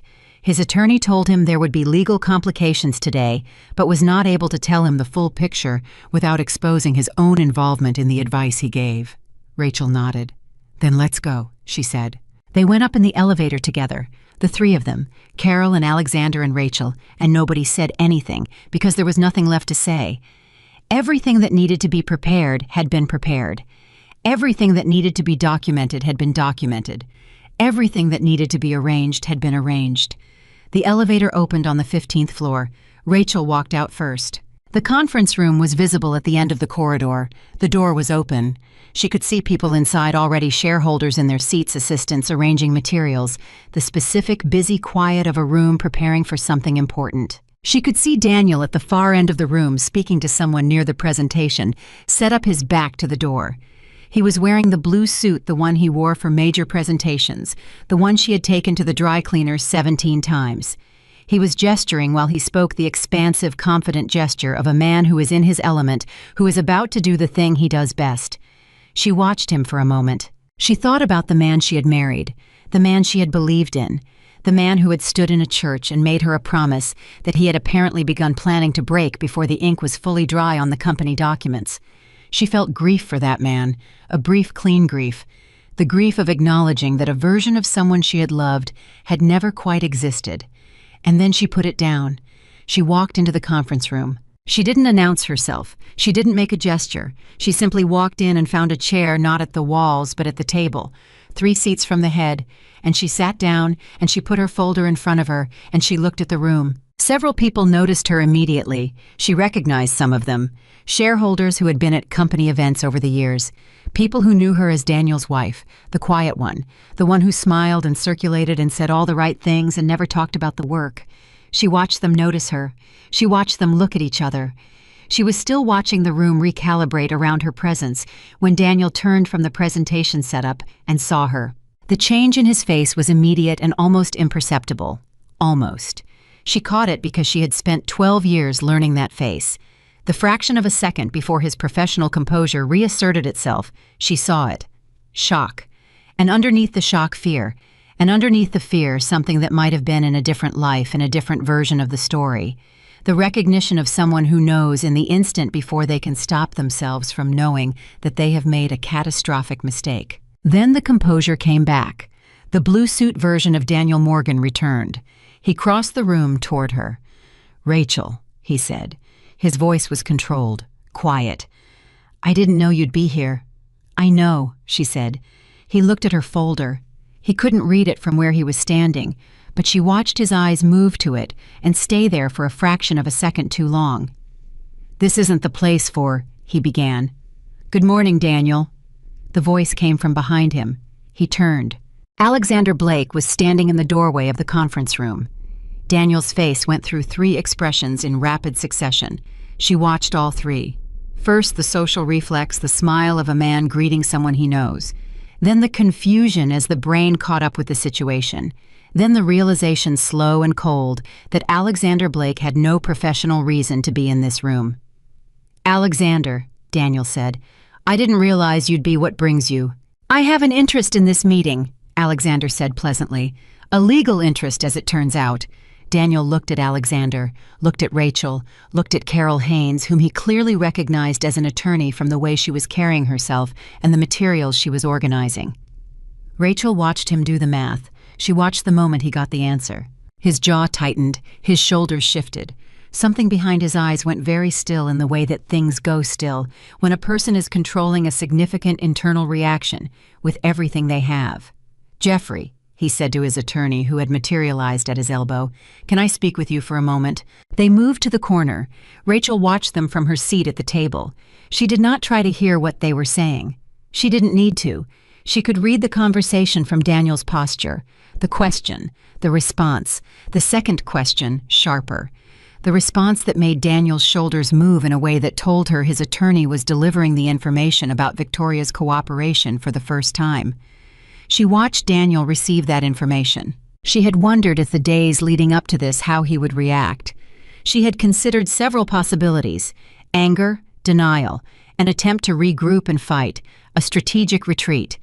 She had not considered what actually happened. He turned from his attorney and looked across the room at Victoria, who had entered quietly with her attorney and taken a seat at the far side of the table. He looked at her for a long moment.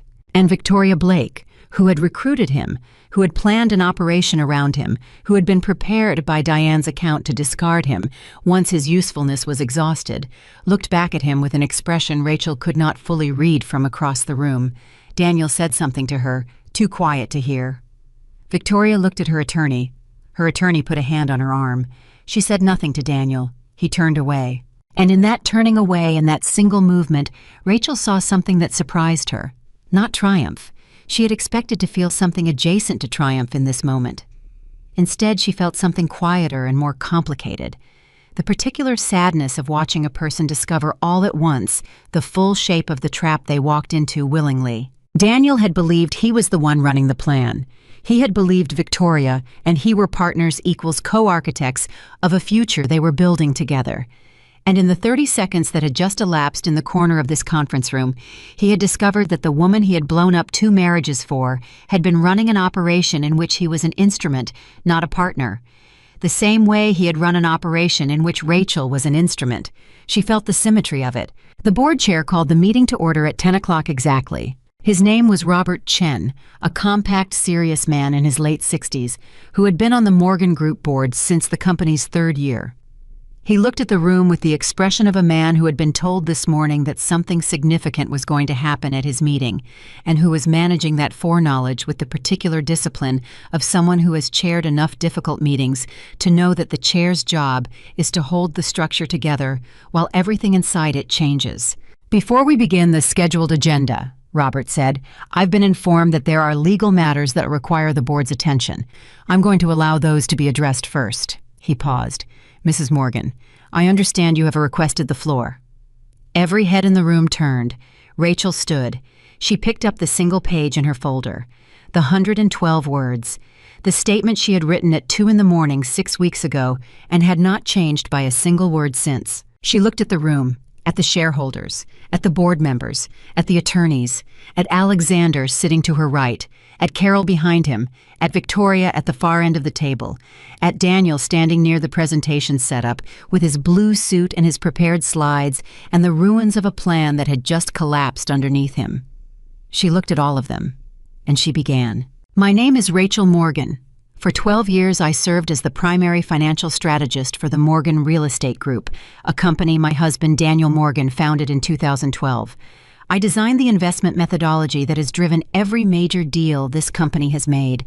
I built the financial models that were presented to you, the shareholders, as the company's proprietary strategy.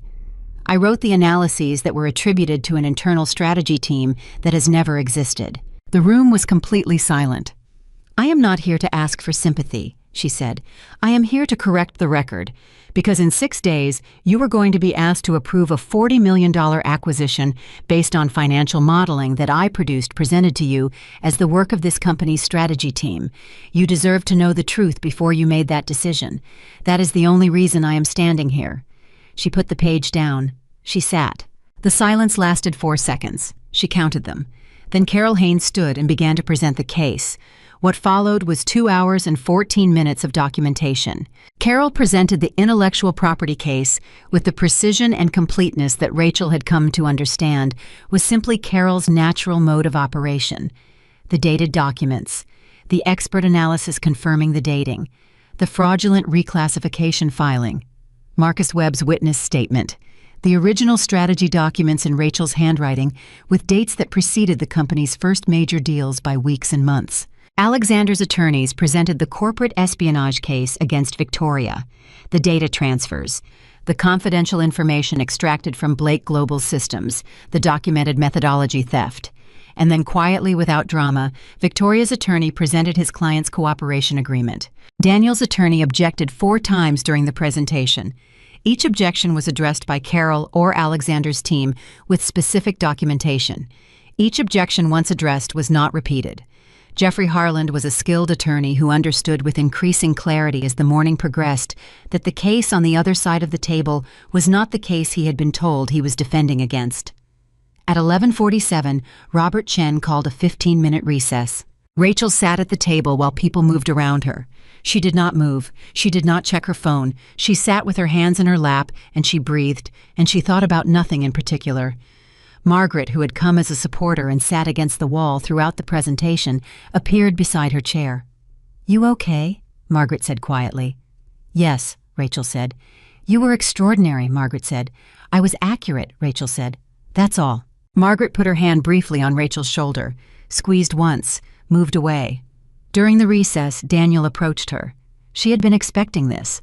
She had thought about it in the preceding days, had considered what he might say, and what she would say in return, had tried to prepare for the full range of possibilities.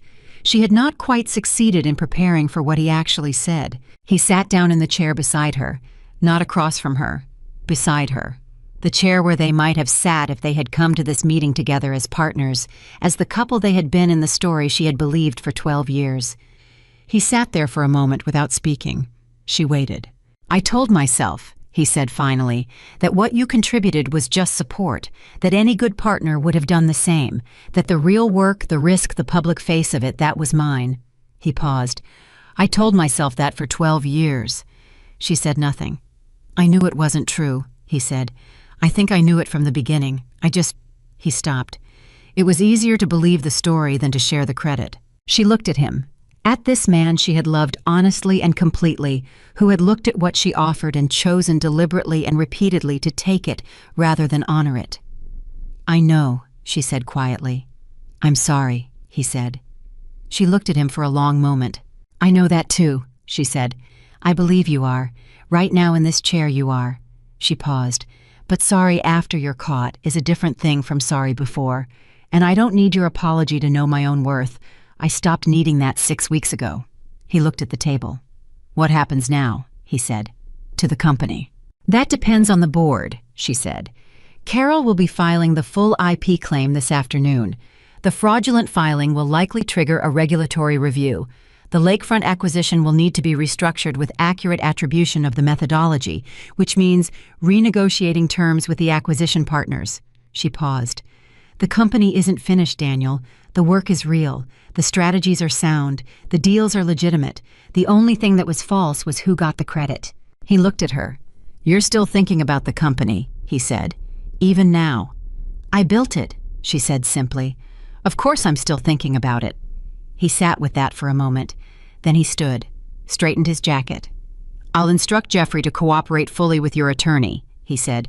"No more contested filings, no more delay." She nodded.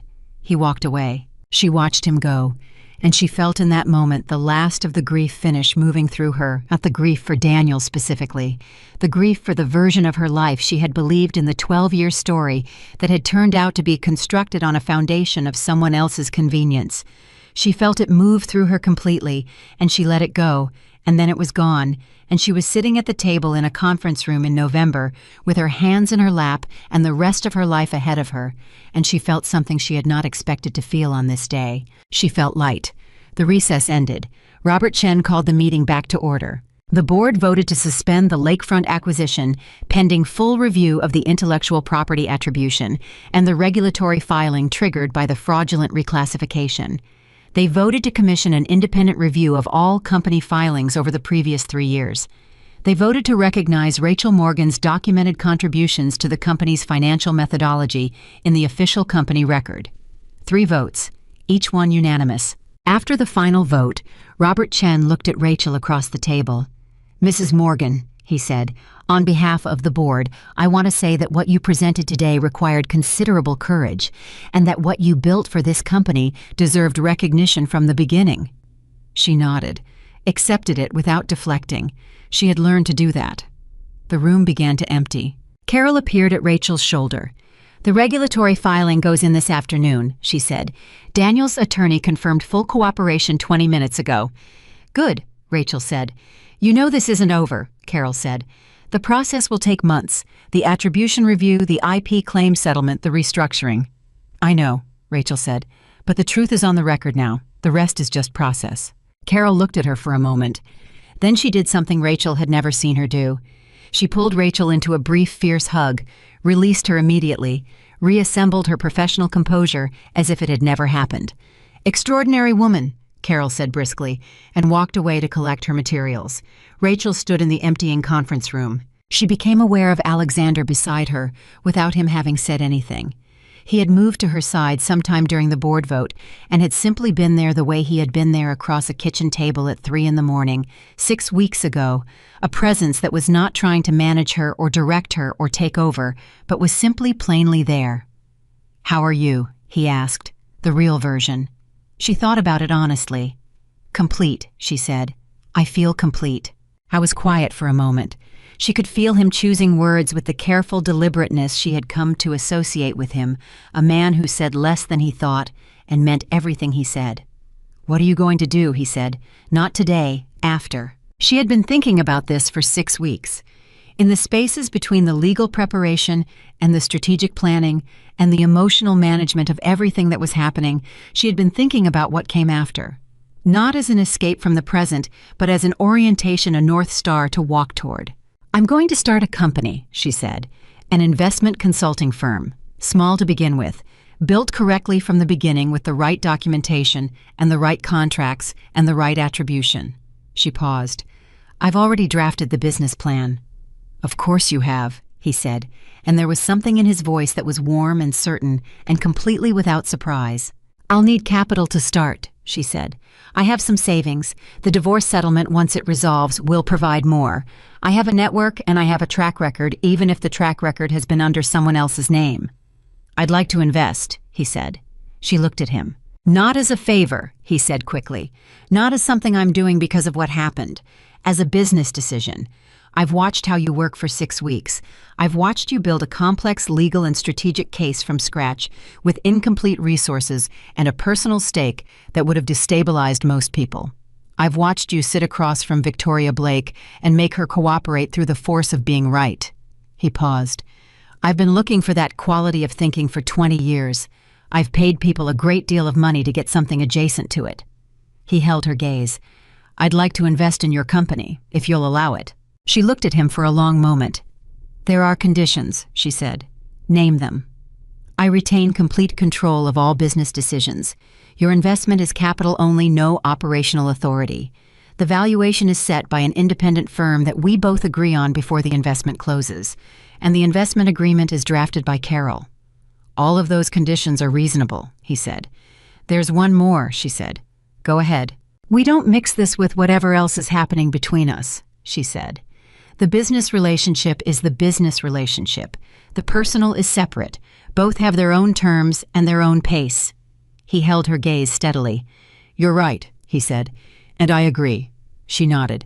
"Send the term sheet to Carol," she said. Something crossed his face, that almost smile, the smallest, most controlled expression of what she had come to understand over 6 weeks, was a man allowing himself to feel something he usually kept very carefully managed.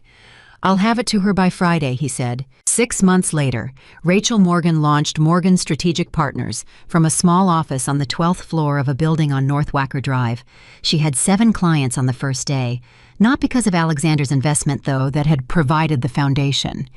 Not because of the publicity surrounding the shareholder meeting and the subsequent proceedings, though that had made her name impossible to ignore in Chicago's financial circles. She had 7 clients because Margaret had spent 6 months quietly telling the right people in the understated, devastatingly effective way that Margaret did everything that Rachel Morgan was the finest strategic financial mind in the city, had been for years, and was now finally doing her own work under her own name. She had also had 3 calls from people who had been at Morgan Real Estate Group over the years, people who had worked alongside Daniel's presentations, and sensed that the thinking behind them had a texture and a precision that the presentations themselves never fully captured, and who had understood when the truth came out what they had been sensing all along. Daniel's company survived, restructured, smaller. The regulatory review had resulted in 2 significant financial penalties and a mandated governance overhaul. Jeffrey Harland had negotiated the penalties down as far as anyone could reasonably expect.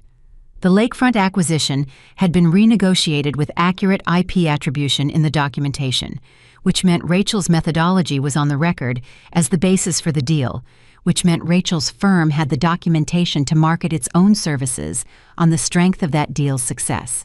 Victoria Blake's cooperation agreement had resulted in reduced civil liability. The federal criminal exposure, which had briefly looked significant, had been resolved through a combination of cooperation credit and the determination that Patricia Lowe, not Victoria, had been the primary architect of the financial fraud. Patricia Lowe had settled her case with Alexander's company for a sum that nobody publicly disclosed, and that Margaret described with characteristic understatement as substantial. Victoria and Alexander's divorce was finalized 4 months after the shareholder meeting. It was managed quietly. There were no photographs. Daniel and Victoria did not start a company together. They did not, as far as anyone knew, remain in contact. The brief, incandescent certainty that Victoria made Daniel feel alive turned out in the aftermath of the catastrophe she had brought down on both of them to have a shorter half-life than either of them had anticipated. Rachel did not track what happened to Daniel with any particular attention. She knew the broad shape of it because Chicago was the size of city where broad shapes were impossible to avoid. She did not dwell on it. She did not feel satisfaction at his difficulties or sadness at them. She felt when she thought about it at all the distant and fading residue of something that had once been important to her and had ceased to be. She was too busy. Her firm, in its first 6 months, consulted on 11 transactions with a combined value of $230 million. She hired 2 analysts. She was negotiating a third. She turned down 4 clients whose business she did not want because she had learned or perhaps simply returned to a knowledge she had always had and set aside during 12 years of making herself fit someone else's story, that the work mattered more than the revenue and that the clients who understood that were the ones worth having. She worked long hours. She did not apologize for them. She did not hide them. She talked about her work openly in meetings and at industry events and in conversations with new clients talked about it the way she had always wanted to talk about it and never had with the full fluency of someone who loves what they do and knows they are excellent at it. People listened. That was the thing she had not quite been prepared for. After 12 years of being the quiet wife in the third row, after 12 years of her ideas traveling through her husband's mouth, before reaching the world she had not been entirely certain. On some level she was reluctant to examine that the ideas themselves were the thing people responded to. She had wondered in the honest private way that she examined everything, whether the invisibility had been partly earned, whether the quiet was partly chosen. It had not been. The ideas were extraordinary. They had always been extraordinary. The room, it turned out, had simply been wrong. On the evening of her company's 6-month anniversary, Rachel had dinner with Margaret at a restaurant on Rush Street that they had been going to together for 7 years. They ordered wine and talked for 3 hours about work and about Margaret's daughter who was applying to colleges and about a book they had both read and argued pleasantly about. They did not talk about Daniel or Victoria or shareholder meetings or attorneys. At the end of the evening, Margaret looked at her across the table and said, "You look different." "People keep saying that," Rachel said. "Because it's true. You look like yourself. I don't know how else to describe it. You look like you've stopped doing something." Rachel thought about it, about 12 years of careful editing, about the half-sentences finished with a smile, about the opinions held back and the credit not claimed and the visibility managed down to a level that fit inside someone else's story. "I stopped making myself smaller," she said. "That's all." Margaret lifted her wine glass. "About time," she said. 3 weeks after the 6-month anniversary, Alexander called. Not about business. Carol was handling the business. He called on a Sunday afternoon when Rachel was at her desk in her home office, working through a client analysis, and he said, "I'm going to a gallery opening tonight, a photographer whose work I find genuinely interesting. Will you come with me?" She put down her pen.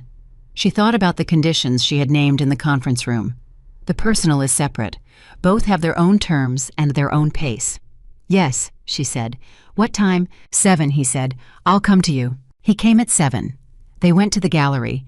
He was right about the photographer whose work was genuinely interesting and worth the time. They stood in front of a large black and white photograph for 10 minutes, arguing with increasing animation about what the photographer was trying to accomplish, and Rachel said something that made Alexander laugh, a real laugh. Not the controlled almost version, but the real thing, and she realized she had never heard him laugh before and that it suited him. They had dinner afterward. They talked about work and about the city and about books and about their families and about what they each wanted the next 5 years to look like. They did not talk about Victoria or Daniel or the 6 weeks of documentation and strategy that had preceded this evening. That chapter was not the story of who they were to each other. It was the circumstances under which they had met. There was a difference. He walked her home. At her door he said, "I want to see you again." "Next Sunday," she said. "Same time." He nodded. She went inside. She stood in her kitchen where everything had begun, and she thought about the morning she had sat in this room with her hands flat on the table and made herself a promise not of revenge, but of truth, a promise not to become bitter, but to become more completely herself, a promise that losing the person who underestimated her was not an ending, but a clearing. The kitchen was quiet. The city hummed outside. Rachel Morgan stood in the middle of her own life and felt the full weight of it, not as a burden, but as a substance real and solid and entirely hers. She had not gotten here because a billionaire rescued her. She had gotten here because on the worst night of her life she opened a fireproof box, and inside it was 12 years of proof that she had always been exactly who she was, even when no one was looking, even when no one was giving her credit, even when the story being told about her was someone else's version. She had been the architect the whole time. She had just finally stepped forward to sign her name, and the woman who had spent 12 years being called the quiet wife became in the end the